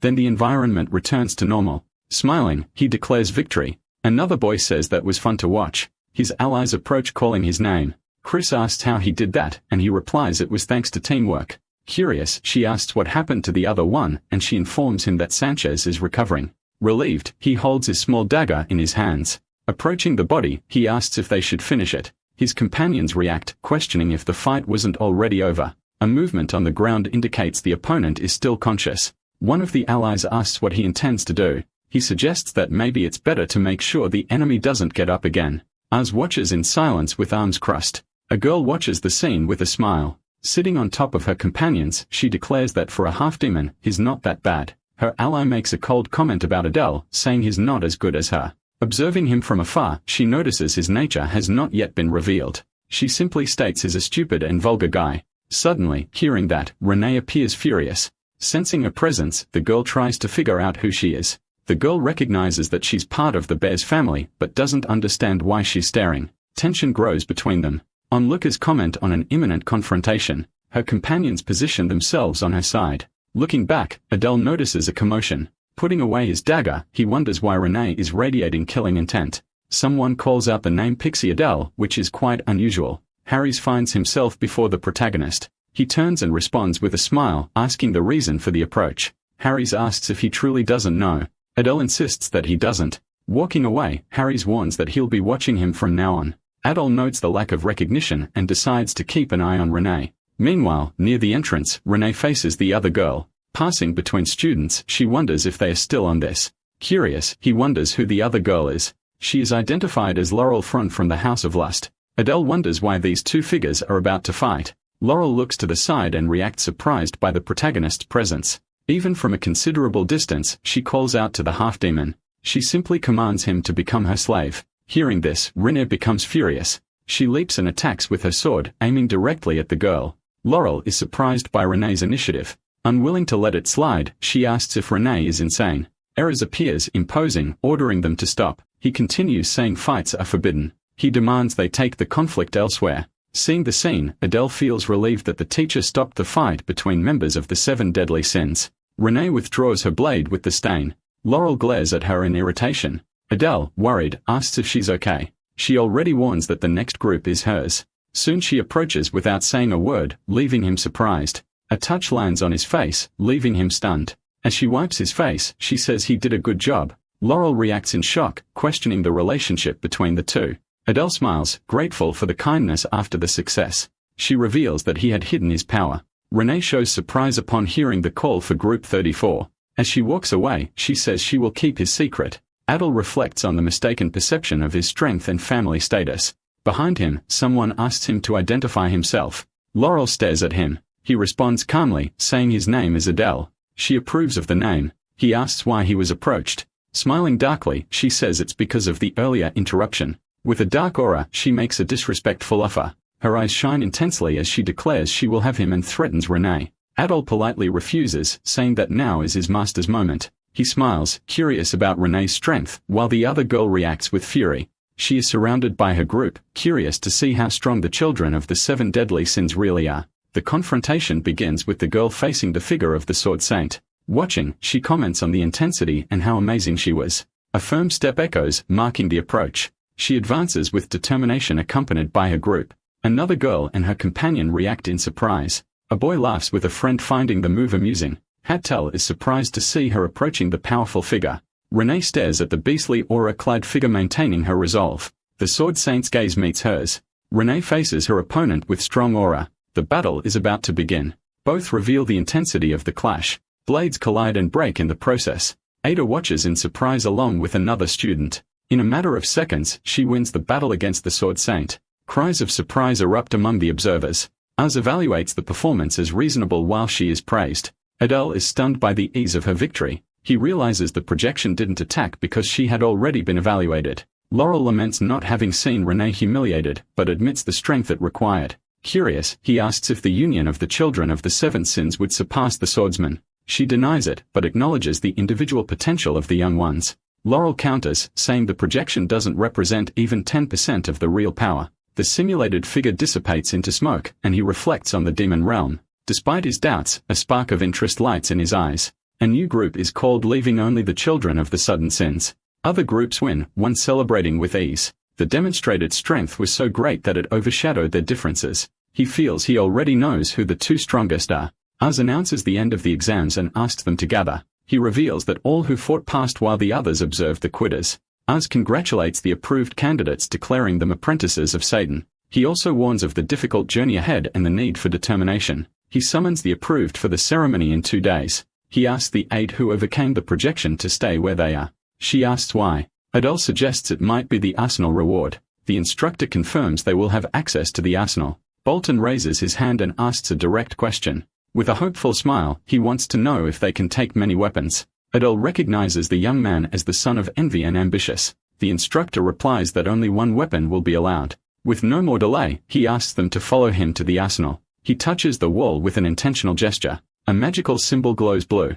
The door opens, illuminating the room. They receive Satan's reward and are informed that the choice made there will decide their destinies. In front of the portal, a smile forms as he senses unexpected challenges ahead. Az instructs the group, informing them about reverse order and final inspection. The joy of the first contrasts with the surprise of the one who was last. The impatient one steps forward loudly, and the teacher tells him to go already. Renee and Adele discuss whether to choose weapons or artifacts before entering. Adele fears the options will be gone by the time it's his turn. The door opens again, calling the next in line. The first returns with euphoria, showing off the glowing artifact. Watching the repeated choices, Adele considers changing his strategy. Renee alerted him that it was his turn. Curious, he asks about the bracelet she chose and its hidden capabilities. She replies that its secrets only reveal themselves inside the place. She adds that there are rules, but mentions that some items have no descriptions.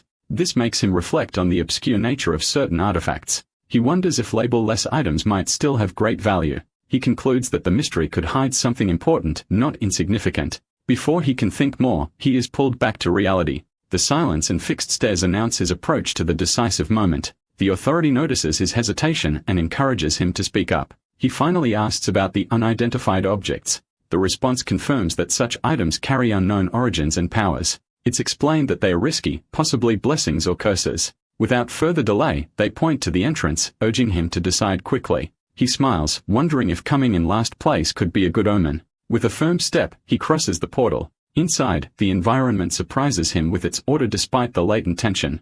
A strong light indicates the path to follow within the enigmatic interior. He moves forward and sees artifacts inside floating ethereal casings. A magnificent blade impresses him with its beauty and restrained power. Next, an unusual spear catches his attention because of its design. The spear's history speaks of hunts and reptilian spirit power. Even though it's grand, the weapon doesn't align with his skills. The next artifact is an orb that holds starlight and an ancient legacy. Despite its glow, he dismisses it for being incompatible with his element. A pedestal displays an empty container, sparking curiosity. The missing piece was a diadem of vital energy and extreme resilience. He closes his eyes, remembering how artifacts can seal one's fate. Ironically, he now faces what he once wanted to avoid, chains. With a sharp gaze, he suspects the greatest treasures have already been taken. An empty box, once guardian of an item called the Serpent, confirms his suspicion. Other displays were also empty, marked by the absence of ancient treasures. He mourns silently, feeling the weight of reality as hope of finding something valuable. A resigned smile appears as he imagines who took the best items and what is left. His eyes lock onto a blue blade that still remains protected, catching his interest. Aware of the risk, he decides he must choose it given the few options left. A flash of insight makes him think of a way to bypass the artifact's dangers. He writes down a plan, balancing his lack of gold with the urgency of the situation. Kneeling, he asks about the blade and its essence, knowing the answer will come at a cost. He learns that the cost is high, a valuable relic or a large sum of gold for the information. He reflects for a moment, surprised by the item's value system. He turns to another mystery, a scroll whose price is lower. He smiles as he realizes that the price of the information reflects the power of the item. He decides to examine all 7 boxes and find which one hides the greatest treasure. He starts with a stone shaped like an eagle whose secret costs very little. Relieved, he concludes it probably isn't worth much. He discovers that it swaps the user's fate with someone else's. Shocked by the revelation, he hurries onward. The prices form a clear scale among the remaining objects. He sighs, frustrated with the choices still left. Only 2 items still hold promise, and his hope weakens. One of them reveals a legendary fragment of remarkable value. Excited, he feels he's found something better than what the others took. He touches the object and is surprised by an unexpected physical reaction. The box rises with a glowing mystical aura. A strange sensation warns him that he is being watched. His eyes turn to the last item, a necklace forgotten on a pedestal. He tries to understand the sensation and decides to investigate the necklace. As he asks about it, a glowing energy begins to surround him. Suddenly, a greenish aura emerges, revealing the answer. The necklace's light shines brightly and shows an extreme condition for exchange. Faced with the outrageous demand, he smiles wryly, recognizing the item's legendary reputation. Before the object, Adele feels relief in realizing that there is still hope. Surprised, he holds a floating paper, paying close attention to every detail. Cautious, he thinks it's too early to celebrate, unsure who to offer the gift to. The glowing necklace in the cube stirs his curiosity about what it truly is. He extends his hand to test it, and a dark energy responds to the touch. He pulls back, observing the necklace in silence, intrigued. Sitting down, he crosses his arms, frustrated at not understanding the artifact's purpose. He decides to try another approach, asking directly about the necklace and its god. The answer doesn't change. It still says only offer to a god. Discouraged, he considers giving up, seeing no way forward. Curious, he has no other idea but to see for himself. With a necklace around his neck, he smiles, feeling it's something far beyond ordinary. The cute now displays a screen, and he activates the status with a gesture. He reads his information and, satisfied, confirms his suspicions. In the empty room, he thinks he has time to explore hidden secrets. Az appears looking serious at the necklace Adele is wearing. While explaining, Adele states the necklace has no description, but Az is suspicious. Smiling, he assures him he knows nothing. Az keeps his gaze steady, and Adele notices the hidden contempt. Despite this, the instructor decides to trust him, fulfilling his duty as a teacher. In front of the cadets, he instructs them to treat the artifacts as if they were their lives. Adele looks at his peers, predicting that many will go on to lead the demon world. Alone, he wonders if he too will have the support to go that far. Ez ends the session, scheduling the next meeting. With Renee by his side, he suggests returning to the dormitory, and she promptly agrees. A tap on his shoulder surprises him as someone firmly calls out to him. Bolton, smiling, asks if he had been rude earlier, surprising Adele with his name. He introduced himself and praised his fight with enthusiasm. Returning the gesture, he was glad to see Bolton take the initiative. Suddenly, he felt pain and discomfort. Bolton was crushing his hand with brutal strength, eyes glowing, fingers cracking. Sweating and holding back anger, Adele couldn't understand the sudden attitude. Seeing the cruel smile, he concluded that Bolton only respected the strong and despised the weak. Then he remembered when the boy, consumed by bloodlust, spared him after nearly killing him, recognizing his potential. Bolton asked if he was okay. He said no, but inside, he questioned why he had been chosen. The sword shown as a message indicated the use of a position-switching skill. Adel appeared behind him, touching his shoulder and leaving him confused. With his injured hand, he begged him to stop, reminding him the test was over and everyone was exhausted. Alton laughed loudly while he looked away, embarrassed by the situation. With glowing eyes, the boy stated that he was strong and wanted to fight to the death. Right there, horrified, he called him insane and refused any combat. Renee stepped between them, firm, demanding they stop immediately. With a piercing gaze, she declared that if he wanted to fight Adele, he have to face her too. A wave of energy interrupted them. In the distance, Renee held her gleaming sword. The tension eased and Bolton admitted that facing both of them was too much before class. With a confident smile, he said goodbye, promising more chances ahead. Adel, confused, saw contradiction in sparing someone yet creating deadly fights, calling him a psychopath. As Bolton walked away with his sword in hand, he wondered when he had drawn it. Renee calm called him to leave. He smiled and agreed, excited about what awaited him and Satan. The scene shifted to a house under a sunny sky. Adele relaxed inside, feeling renewed after everything he'd been through. As he stretched, he sensed a different energy and realized he was stronger. In front of the mirror, he observed his physical progress with satisfaction. He picked up the Satan uniform, impressed that they had sent it directly. As he put on the jacket, he was surprised by unexpected comfort. Fully dressed, he remembered the rule to wear it for years, but found it practical enough. He smiled imagining how Renee looked in the uniform and decided to see for himself. He knocked softly on the door. A voice asked who it was. He identified himself and offered help. The door opened with an invitation to come in. Renee, dressed in the uniform, fixed her hair under the sunlight. He watched her silently for a moment. Smiling, he told her she looked beautiful. Embarrassed, she touched her face and blushed. Finding her reaction adorable, he asked if she was going out and mentioned wanting to stroll during the break. Before turning to leave, he wished her a good rest and said goodbye, but he paused briefly when she called out to him. Renee stopped him from leaving and said there was something that needed to be done. Surprised, he asked her to repeat it. She looked at him seriously and restated the question. Has he heard it? He tried to remember what he had forgotten. The word guard came to him, triggering a flash of understanding. He realized he needed to protect her.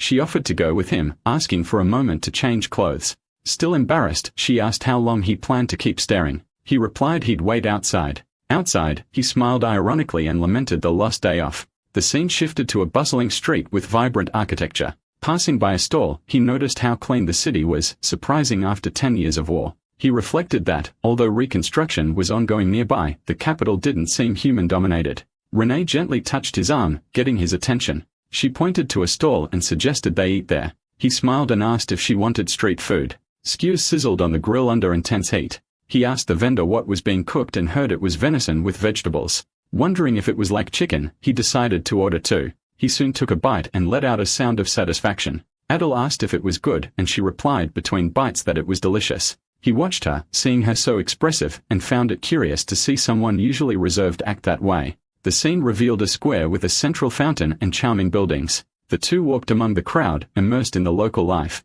He reflected that he hadn't rested in ages and maybe this was his last chance. They stopped in front of a large stone statue at the center of the square. He looked and wondered who it represented. He asked Renee, who replied, surprised, that it was the first Demon King.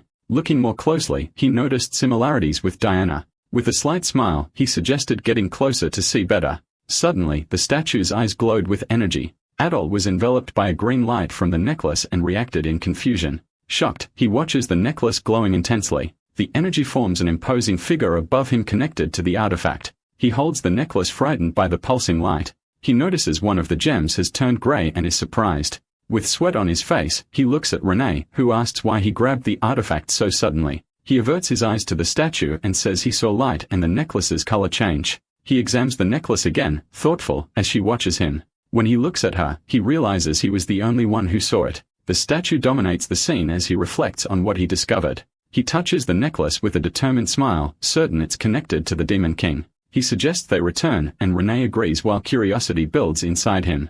The next morning, the construction of Satan appears beneath the clear sky. They walk toward the site, and he reminds her that the ceremony is about to begin. Inside the auditorium, the director and instructors occupy the stage. Around 100 students are seated, and Adele observes the typical entrance ceremony. Two students comment in disbelief that the director is a child, and Adele remembers how she crushed them with her presence alone. With a subtle smile, he denies it when they say she's cute. The director, tattooed and masked, points at him and questions his eyes. His eyes glow a deep red, radiating an aura that locks onto him with intensity. He feels an internal impact, while another student also reacts in alarm. He forces a smile and says she's adorable, shocked to realize she can read minds. Instructor silences the crowd with a shout, starting the ceremony as the sign indicates. The tension eases and the director's speech nears its end, emphasizing the importance of Satan's rules. The professor concludes with a smile and calls the top cadet and runner-up to the stage for the oath. Bolton and the runner-up walk to the stage under watchful eyes. Adele acknowledges that both deserve their positions and notices Renee standing indifferently beside him. He smiles, thinking she only wants revenge, and decides to focus on his mission. Suddenly, a surge of energy surprises him. A fist is pointed firmly forward. Bolton smiles provocatively, and he reacts with anger upon seeing him again. He tries to calm down and decides to ignore him to maintain his composure. A voice calls the top cadet to the center, and a step echoes. Diana appears with a radiant aura crossing the hall. Surprised, he recognizes her divine strength and her merit as top cadet. Before everyone, Diana makes a solemn oath on behalf of those accepted into Satan. She promises to rebuild the demon kingdom and carry the shame, shifting the atmosphere of the room. With his hand on his neck, Adel feels the weight of guilt and fears his origin might be discovered. He imagines in a nightmare being tortured eternally in a dark pit. The ceremony ends revealing the grand auditorium. Eris announces that they should check the board to find their classes and proceed to the rooms. Smiling, Adele invites Renee to check the board, and she agrees. The students crowd around the list for classes A, B, and C. Adele sees his name in Class A and wonders about Renee. He smiles thinking someone got unlucky. He says she's in Class C, admits he didn't want them to be separated, and she tells him to stop smiling. Renee turns and says is still her guard and must appear when called. He replies that he will. He smiles with relief, thinking he might relax a bit, but someone taps him on the shoulder from behind. As he turns, he finds a serious-looking student and stares at him, surprised. With glowing eyes and furious, the student asks if he wants to die, calling him a bastard with a Cerberus face. Adele reacts in shock, recognizing who he is. Samuel, son of Varys from the Gluttony family, appears with glowing eyes and a strong aura. The protagonist apologizes, thinks Samuel wants trouble, and decides to ignore it since it's the first day. Angrily, Samuel tells him to disappear and says he just got lucky. Adele wonders why the children of the Seven Sins are always like this and if Bolton is also in Class A. The Academy's imposing facade shines under the sun. In a room, someone slams the table and asks if the other doubts him. During the meeting, Idea insists that she is now a legitimate instructor at Satan. Ez says the child is dangerous and needs to be watched. Idea protests, saying the students are her responsibility and that he is overstepping. The director tells Idea to calm down and sit. She obeys, frustrated in thinking about her constant underestimation. The director asks us why he wants to switch classes. He says he wants to personally watch over Adol since he knows his type well. He says the boy was born to kill and could betray his allies at any moment. Another instructor questions if they are not overreacting to a half-demon, while the other says he's weaker than the children of the sins. Uz insists that strength isn't just about power. The others listen in silence. Uz continues saying that Adol's boldness and cold demeanor make him dangerous. Idea explodes accusing Uz of simply not trusting her. The director sighs while the two are still arguing. With intense aura, she commands the discussion to end. All the instructors fall silent. She tells us that she understands his concern, but states that changing classes now would cause more problems. Uz agrees, but asks for caution. She instructs Idea to keep a close watch on Adele. Idea agrees with a smile and a sparkle in her eyes. The meeting ends and the instructors are sent to their classes. A sign marks the door of room 1A. The protagonist, enveloped in light, laments his bad luck. Laurel appears smiling, and he thinks that at least it's not Diana. With a grin, he also thinks it's not Bolton either. Laurel approaches asking if he followed her, and he says it was just luck. She laughs exaggeratedly and says he'll be her slave there. He thinks this is starting again. Laurel looks at him, drawing attention. He threatens anyone who keeps talking. Adele watches the two, thinking they might get along well. A loud sound breaks the tension in the room. Idea enters and all the students turn to look. She faces the class, loudly asking if the chaos has already started on the first day. Haddle observes the instructor, curious about who she is. The instructor claps her hands strongly and welcomes everyone. Smiling, she introduces herself as the one in charge of Class A and asks them to remember her name. She declares herself a senior known as the Calamity Legion, though she questions the title in her thoughts. Students react in shock, recalling the massacre at the Pollux River, doubting the death count. Adult, smiling, thinks that having a strong instructor like that improves his chances of survival. Idea ends the introduction and begins explaining how the classes will work. She writes hunting method on the board, announcing the subject of the lesson. She continues saying they won't be hunting animals or demonic beasts. Another student asks what the target of the hunts will be. Calmly, Idea reveals that the goal will be to hunt humans. Adele smiles, thinking now things are really starting.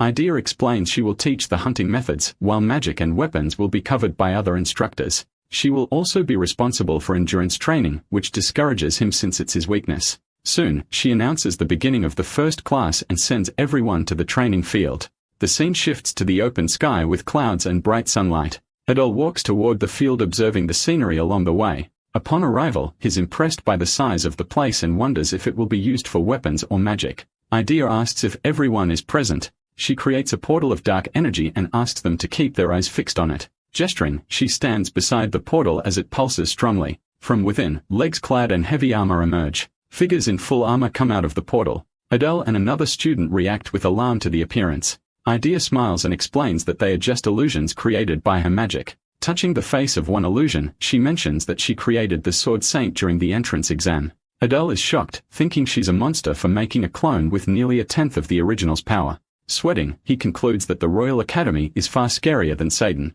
Idea says the task is simple. Pass through the illusions and reach her, then asks who wants to try. She shows a determined look. Then she calls Adele by name, catching him by surprise. He becomes uneasy at being challenged directly and hears her tell him to try hitting her throat. With a provocative smile, she says he should repeat what he did to the Sword Saint. Adele watches the instructor thinking he has now caught her attention too. Forcing a smile, he asks if he'll be facing the instructor directly. She appears among explains that humans have a leader whose fall weakens the group. She says she will lead the illusions as if she were the humans' commander. Adele draws his dagger, understanding he must bring down the leader as the art of war teaches. Confident, he thinks defeating her will be easy. Idea says that if he can touch her, he'll pass. With illusions all around, she gives the command to begin. Adele uses position transfer and appears behind her. Surprised, Idea widens her eyes at his speed. Adele asks if that counts as passing, leaving her speechless. He looks at the distance he covered, surprised by his progress. Surrounded by energy, he reflects on his growth and power. A blue aura glows at Idea's neck. She comments, surprised that she now understands the warnings about Adele. She makes a gesture and says he passed. He responds affirmatively. As he puts the weapon away, he wonders if she was being hostile or just curious. Idea addresses the students and warns that those who fail will have extra lessons and the rest react. The sky appears covered with clouds. A student attacks an illusion, shouting against the humans. Adele watches, thinking the demons do the basics well, but only defeat a few. Idea appears connected to the illusions, showing the danger if she fought directly. The attacking student is surrounded by spears, left in shock. Adele thinks that must have hurt. Another student leaps forward with knives, wanting to charge past everyone. The illusions of bows fire arrows into the air. He smiles strangely while others are surprised. The student falls, covered in arrows, making him appreciate his own movement skills. Idea smiling with arms crossed calls the next cadet. A student arrives, telling everyone to move out of the way. Adele sees Samuel and wonders if his arrogance matches his strength. Samuel appears with a green aura, announcing the start of the test. The protagonist observes tensely, slightly sweating. Samuel enters the field with a pulsing aura. The green energy rises, showing he's ready. Samuel raises his hand surrounded by a vortex of energy. Adele braces himself, leaving trails due to the speed of the attacks, shocked to realize everything was destroyed in an instant, concluding its magic. Samuel remains among the debris, revealing his ability, gluttony, which devours everything.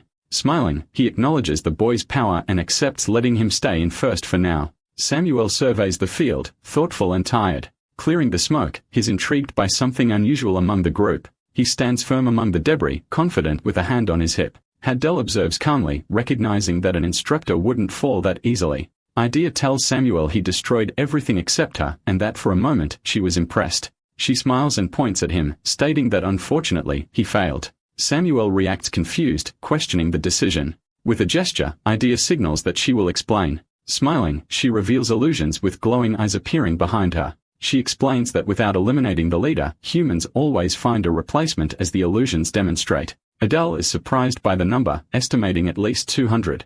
Surrounded by blue magic, Idea acknowledges Samuel's power, remarkable for a freshman. His fist clenches in frustration as he watches her discreetly. Idea calls the next cadet, already irritating the boy. Adele notes that despite the frustration, he is accepting the result. Samuel stares at Adele with tension and he returns a slight smile. He walks past him, clearly showing his displeasure. The protagonist comments that he failed for trusting too much in himself. As the instructor stands among the illusions, he concludes Samuel would have passed if he had focused on her. He notices someone behind him, saying they were expecting this. Laurel appears with hands on her hips and a confident smile saying it's her turn now. Others recognize her as front of the sudden deadly sins and Adele wonders how she will do.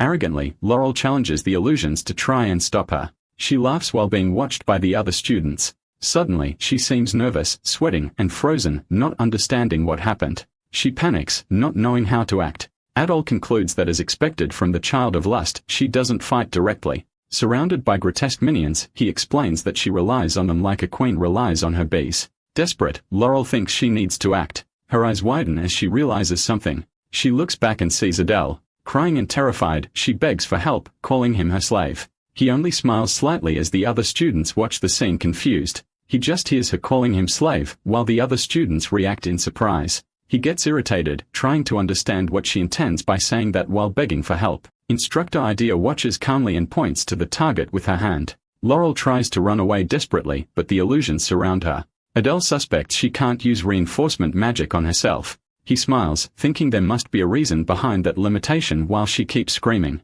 Turning his gaze, he notices a green energy manifesting. Meanwhile, a pink-haired girl is healing another student's injury. A bright glow covers the wounded student's leg, showing healing is in progress at that spot. He's surprised to see her using a power that only humans can use, which means this girl must be a half-demon, making him wonder how someone so rare is in the same class. Not knowing her name, he at least knows he needs to make contact. Before he can go to her, the instructor calls his name, asking him to help the girl who was previously begging for help. Looking back, he knows now is not the right time. Trying to wake up, Laurel starts flicking her own forehead. She clearly doesn't like what he's doing and still calls him useless. Getting ready to accept her again, he tells her to get up since the battle is over. Crying like a child, she asks if he saw everything, leaving him confused about what she was talking about. Telling him not to be an idiot, he only replies that she just seemed weaker than a slave. Clapping her hands, the teacher orders them to clean up and gather. With everyone gathered, she says it was as she expected and that they all did a good job.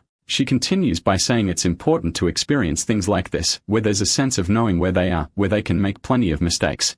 By knowing their limits, they can allow themselves to lean on one another so they can work perfectly together in battle. While listening, Adele thinks that at the human Imperial School, students are divided based on ability unlike Satan. Idea calls for the only one who passed the test. With glowing eyes, she says she'll be waiting for his progress. Feeling the pressure from the other students, he says he'll do his best to learn everything. They are then ordered to return to class for the next lesson. Feeling the pressure, he wonders if she wasn't being a bit hostile. Adele questions whether he should start a fight and become a slave and whether it's possible to form his own faction in this place. The scene shifts to Satan's school. After class, the teacher continued with lessons until a new instructor introduced himself, saying he would be in charge of theoretical teaching. In the lesson, he learned about the history of the demon kingdom and human weaknesses. While explaining the structures identical to those of humans, the protagonist wonders if it would hurt the same if hit there. Finishing the class, the instructor states that next time there will be a quiz on today's material, and to avoid remedial classes, they must memorize everything.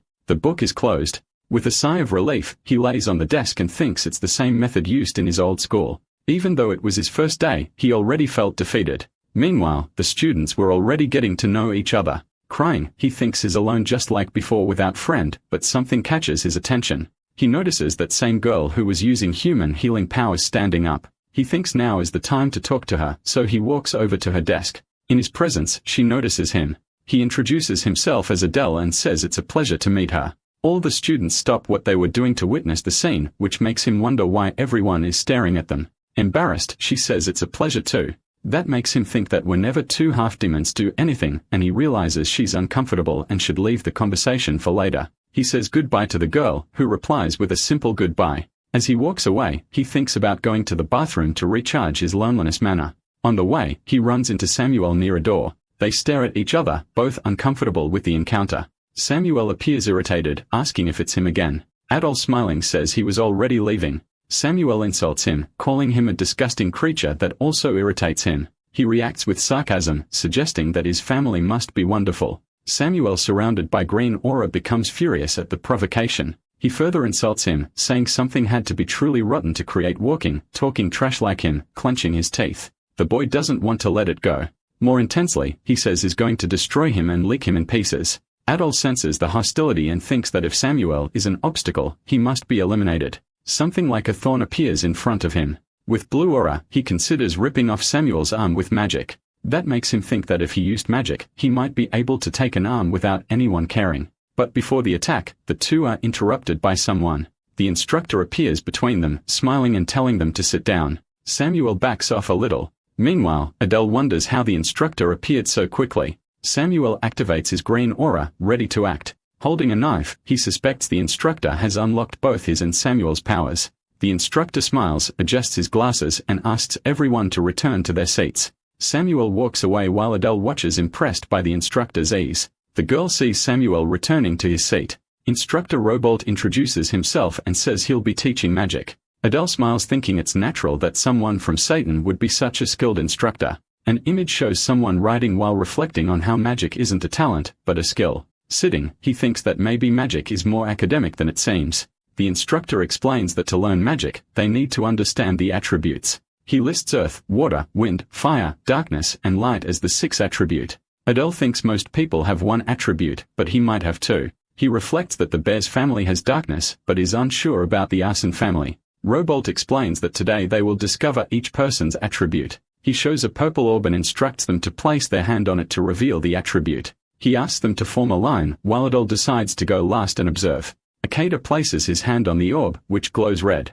Robold announces that he has the fire attribute. He explains that green indicates wind and calls the next student. He mentions earth and continues with the line. Adele is surprised to realize it's his turn. The instructor smiles and calls the next for the test. Adele replies, surprised the instructor knows his name. Robolt asks him to place his hand on the orb. Adele extends his hand and touches the orb, which glows intensely. He wonders what the color is as Robolt watches closely. Adjusting his glasses, he describes the rare color, half black and half something else. Adult asks what attribute gray represents, and he explains that black means darkness common among demons, but gray is rare. Still curious, he asks if the instructor knows what it is. He confirms, but is surprised. He reveals that gray means chaos, a magic that defies natural order. Curious, the protagonist asks if such magic really exists. Smiling, he admits he knows little. He accepts that intrigued by never having heard of this attribute, but he reflects that magic that defies order might be the key yet chooses to focus on darkness. The scene shows the academy illuminated.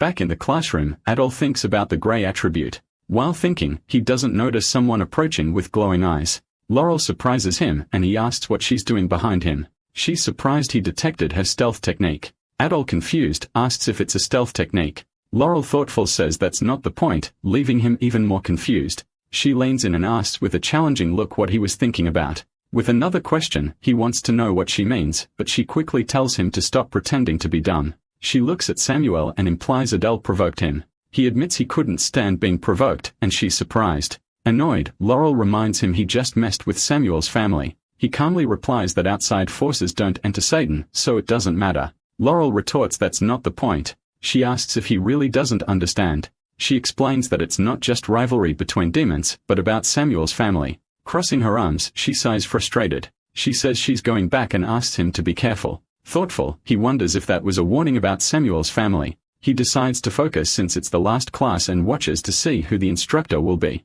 A hand slams hard on the desk. Instructor as calls them weaklings, saying normally they wouldn't even deserve to be there. He reminds them that except for the top 8, everyone was destroyed by a weak dummy and asks if he's wrong. Adele thinks the instructor is wounding their pride right from the start. Az explains he will teach swordsmanship so that even in death, they take at least the enemy's arm with them. The scene cuts to students running.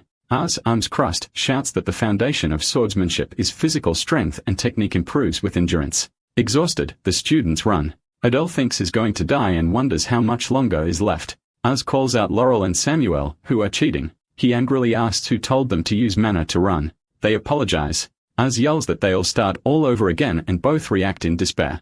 Adele runs thinking these rich kids always resort to tricks unlike his past. Az orders everyone to stop and praises the performance. Samuel and Laurel are collapsed exhausted, while Az says that whoever completed the 50 laps can head to the dorms. He announces that those who failed will have extra classes while the boy trembles. Tired but satisfied, he thinks the day was intense and decides to head to the dorm. The scene shows the academy entrance with groups of students. Adol, exhausted, looks for the entrance to the male dorms. A hand touches his shoulder from behind. Startled, he quickly backs away.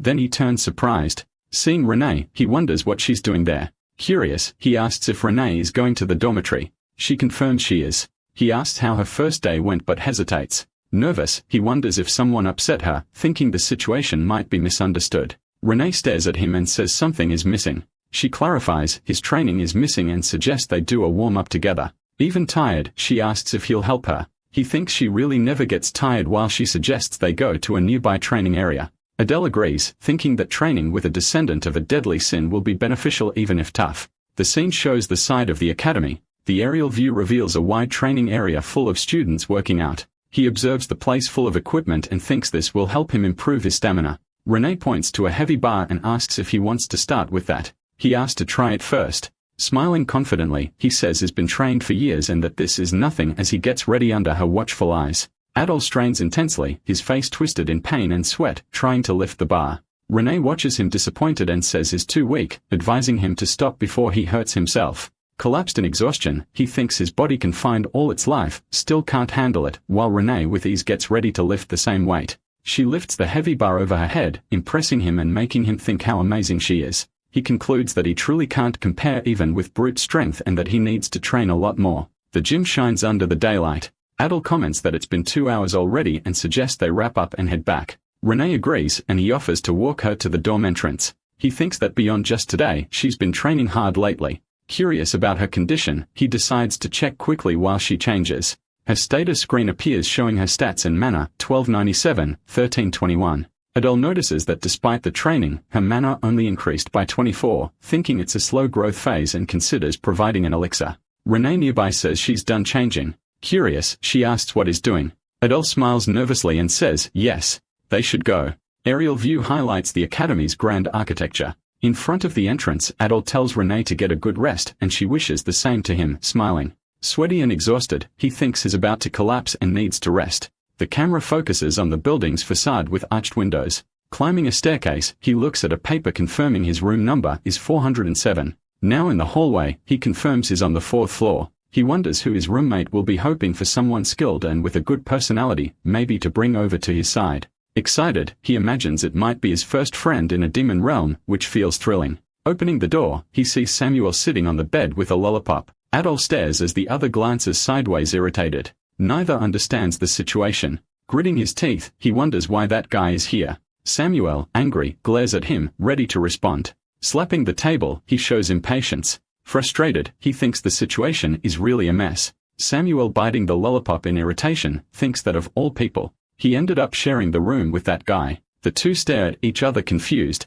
Still sitting, Samuel calls him a filthy half-blood with disdain, while the protagonist wonders if he should just get rid of him. Already knowing what to do, he sighs. Near a dresser, he looks down. Samuel abruptly stands up, looking ready to fight, and asks if Adele wants to do it now. Staying calm, Hadel asks if he's out of his mind wanting to fight there, and says he's just heading out. While leaving, he tells the hothead to have a good night's sleep. Still irritated, Samuel calls him a damn unlucky bastard. His footsteps mark his exit. Walking outside, he thinks that just when he thought he could relax, the annoying guy turned out to be his roommate and decides to come back later. Curious, he wonders why Samuel is so consumed by rage if he's not a child of wrath. He reflects that he's the child of gluttony and wonders if the anger is related to that, just like his own trait, chaos. He thinks he didn't give much importance to the chaos trait until Instructor Robolt mentioned it and now questions what it means, whether it's a mana attribute. He considers whether to ask the information scroll. He decides not to since the scroll didn't explain chaos when teaching about abilities and he doesn't want to waste money.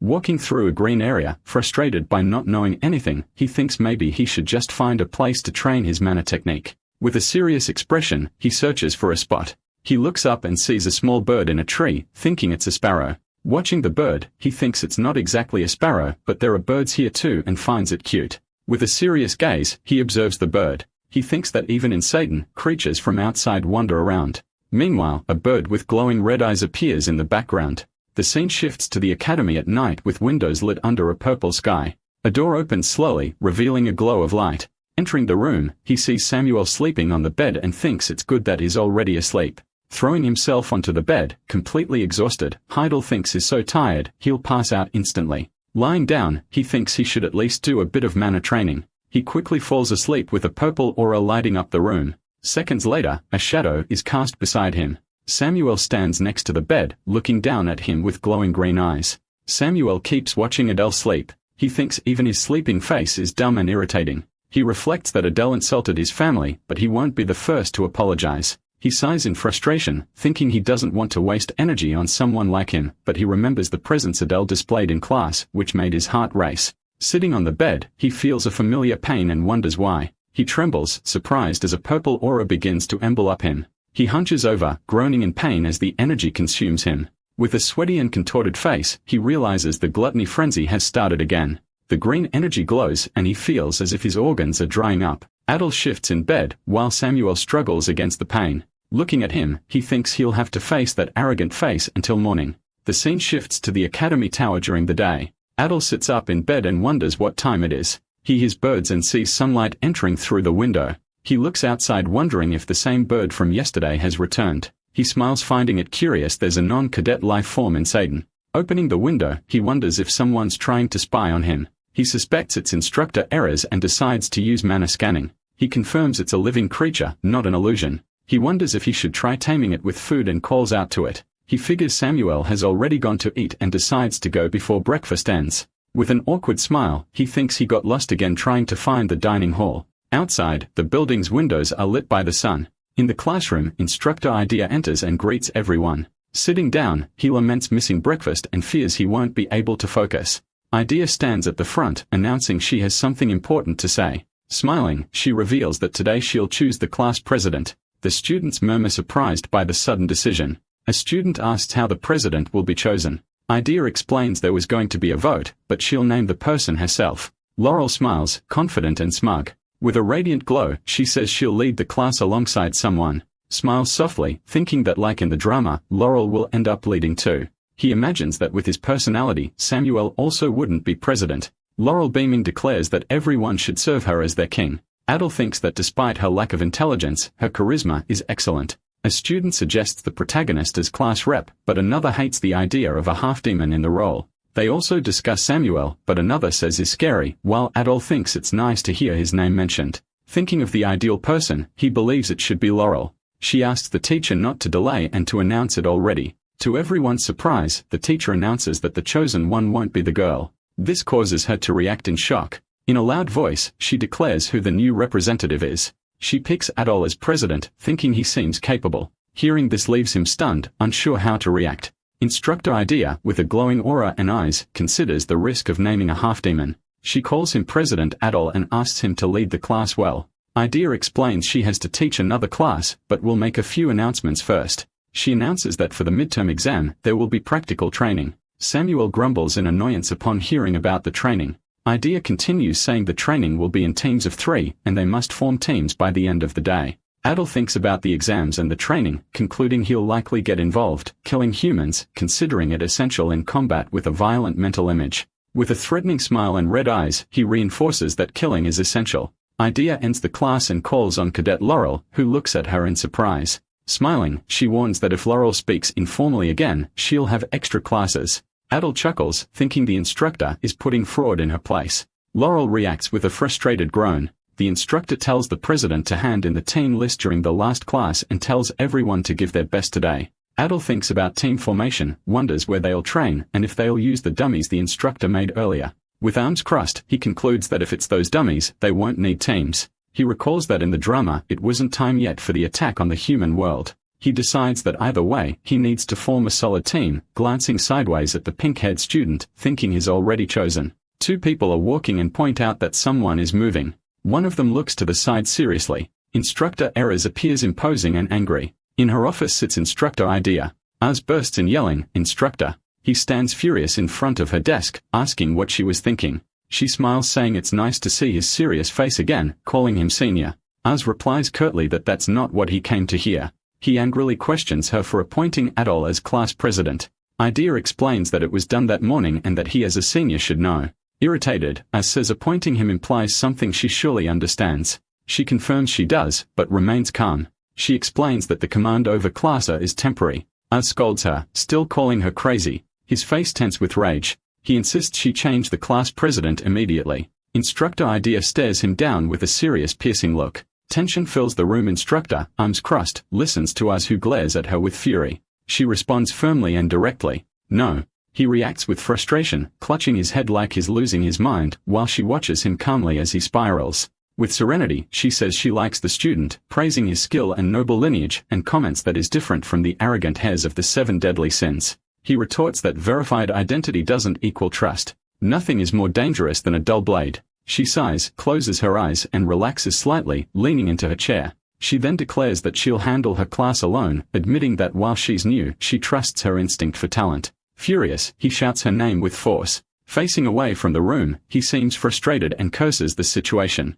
He thinks with determination that he should have taken over that class, regretting having left someone so dangerous in her hands. With eyes full of anger, he remembers the half-demon who wounded him in a way he'll never forget. Standing near some bars, he notes that Edel's aura is strangely similar to a half-demon's. And although that lineage seems unlikely, he can't help but suspect. Near some bars, he thinks he still hasn't figured out what Adel is planning. He whistles and a bird flies to him, letting out a cry. He looks at the bird perched on his hand thoughtful, considering that so far, nothing seems particularly strange. He then instructs the bird to keep watching Adel. With a serious face, he thinks he must not take his eyes off him for even a second. Meanwhile, a group of students laughs and chats excitedly in the classroom. Adel smiles slightly, watching his classmates form their teams. Sitting down, he reflects that even his class president, no one approached him. He wonders if it's because his face seems dark. Behind him, he hears someone nervously trying to form a team. Samuel accepts as long as they don't slow him down. Adel watches the student who has already found teammates and feels frustrated. He then smiles resignedly, thinking he'll have to take the initiative. A girl's hands clench tightly, showing her determination. It's the pink-haired student thinking no one approaches a half-demon like her. Her thoughts are interrupted by Adel's presence calling her. He turns to her with a dark aura, glowing red eyes and a sinister smile. The girl reacts with a scream of shock and fear. She then sobs, covering her mouth with her hands, completely terrified. Adel watches her, confused by her reaction, and with a smile explains he was just scanning her mana. He reintroduces himself, saying they briefly met before, and asks if she has found a team yet. She replies hesitantly that she hasn't. Seeing this is perfect, he asks her name, surprising her. She replies that it's Luna. He says it's a lovely name and suggests she join his team, saying being in the same group as the class president will benefit her. Luna reacts with great surprise and anxiety. Adel leans in slightly, calling her by name. With a sinister smile, he says there's not much time before the last class and adds that since they are both half-demons, they should get along. He then smiles brightly, urging Luna to just say yes, assuring her that forming the same team is an excellent choice. Laurel approaches, smiling broadly, and asks what's so excellent about that. Laughing, she comments that it looks like they haven't formed a team yet. Seated, declares that she'll accept them and that they should serve her. The protagonist tries to dismiss her, saying they just formed a team, but Laurel ignores him, saying she heard everything. She then tells Adel that she still doesn't acknowledge his position as class president. Laughing, she claims the true leader of the class is her. Adel just wonders if he should simply reject her, but Laurel, furious, questions why he isn't responding. With a smile, he considers that since she hasn't shown any signs of giving up, he decided to let her join the team. He reflects that being the daughter of a deadly sin, it's better to have her close, cheerful, and confident. Laurel commands them to trust their leader and follow her. 1 week later at the academy under a clear sky, the status screen appears with talents and traits. Adel's mana has risen to 1332, and he concludes he'll need an elixir soon due to the slow growth. Sitting at his desk, he watches while thinking that mana is one thing, but he still doesn't understand the chaos attribute, hoping to get a clue in the magic class. Beneath him, something makes a sound. He looks at an object stored in a box, thinking that Creit's solitude is unstable. He considers he'll probably have to bring her along now. Amidst his thoughts, he reflects that at least Samuel is quiet, which is a relief, and thinks that things will eventually get better.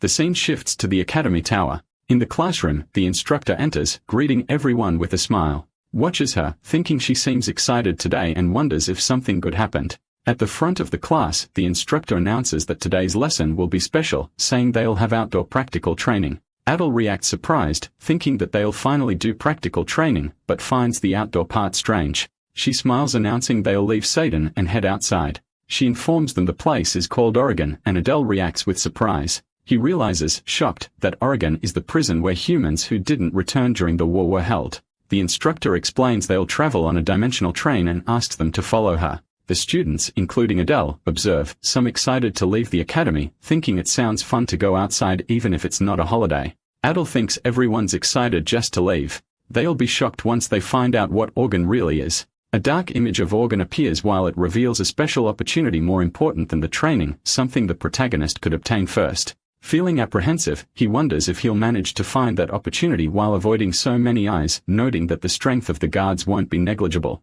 Laurel approaches, noticing he looks tense, and asks why he seems so stiff. He says it's the first outdoor training, and is a bit nervous, to which she replies, surprised, that she didn't expect him to feel that way. She places a hand on his shoulder and tells him to follow her without worry. He thinks she never gets tired and wonders if she really trusts Oregon that much. The scene changes with the train wheels running over the tracks, throwing sparks. The imposing fortress of Oregon, a once-in-a-lifetime opportunity, and no matter what happens, he'll obtain it. A dimensional train arrives with sparks and screeching sounds, and a message instructs safe disembarkation at Oregon. Then a footsteps firmly onto the ground, exiting the train. Instructor Idea announces they've arrived at Oregon, a human prison camp, and asks everyone to stay close. Adele and the other students observe the cage-like structure surrounded by purple energy, feeling the heavy atmosphere. Some talk amongst themselves in the dark rocky terrain, uncomfortable and questioning if they'll really train there. Instructor Idea confirms with a smile that Oregon is the training site, trying to reassure them by saying they won't face actual battle.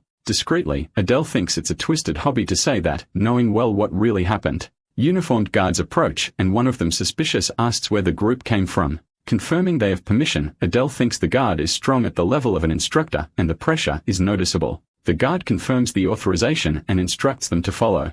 Instructor Idea gestures for them to come that way. A group of students walks down a corridor with torches on the wall. A large long insect crawls along the ground, ignored by the passing feet. From above, voices cry out, begging to be saved and freed. The students look up, surprised and confused.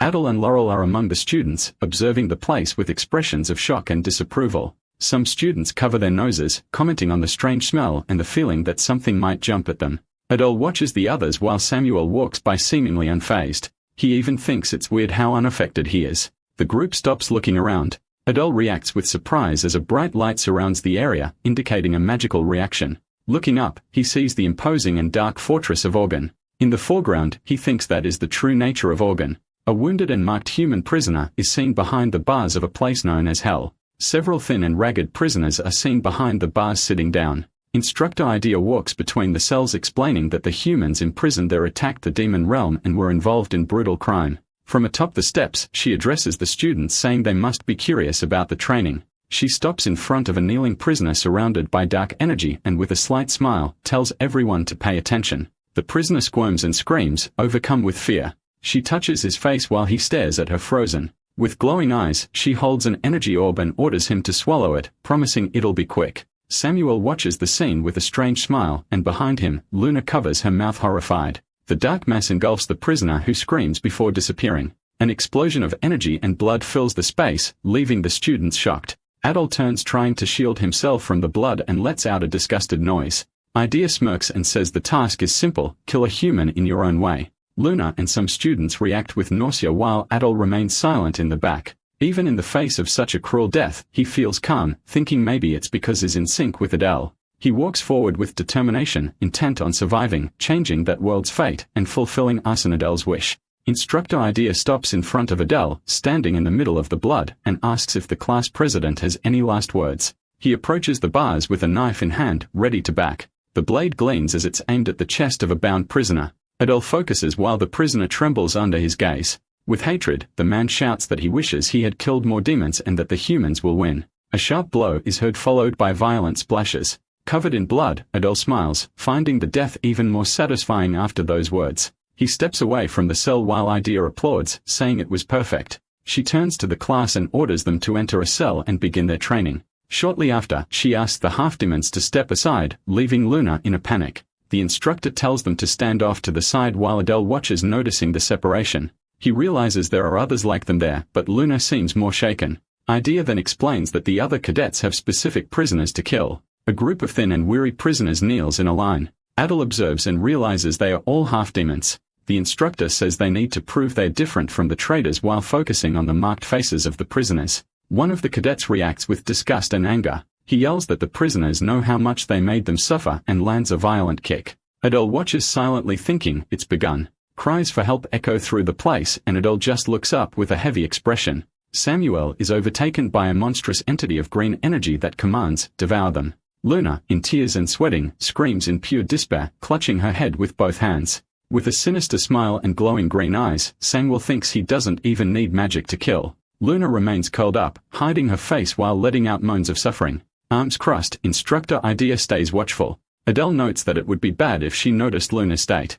Idea's attention shifts quickly as someone calls her. Laurel approaches and asks if using her ability is enough to pass. Idea confirms that, yes, technically is. A dark pink energy surrounds Laurel, affirming that she's linked to the death of the prisoner beside her. She stares at the man who begs not to die, while the other one prepares to kill him. Laurel's face is cast in shadow as she listens to their despair. She then asks if it's done. The instructor replies yes, and that her softness can be corrected with time. Adele watches her back, thinking she doesn't seem to hate humans, just that she's weaker than he expected. Idea crosses her arms again and smiling, asks if only one cadet remains.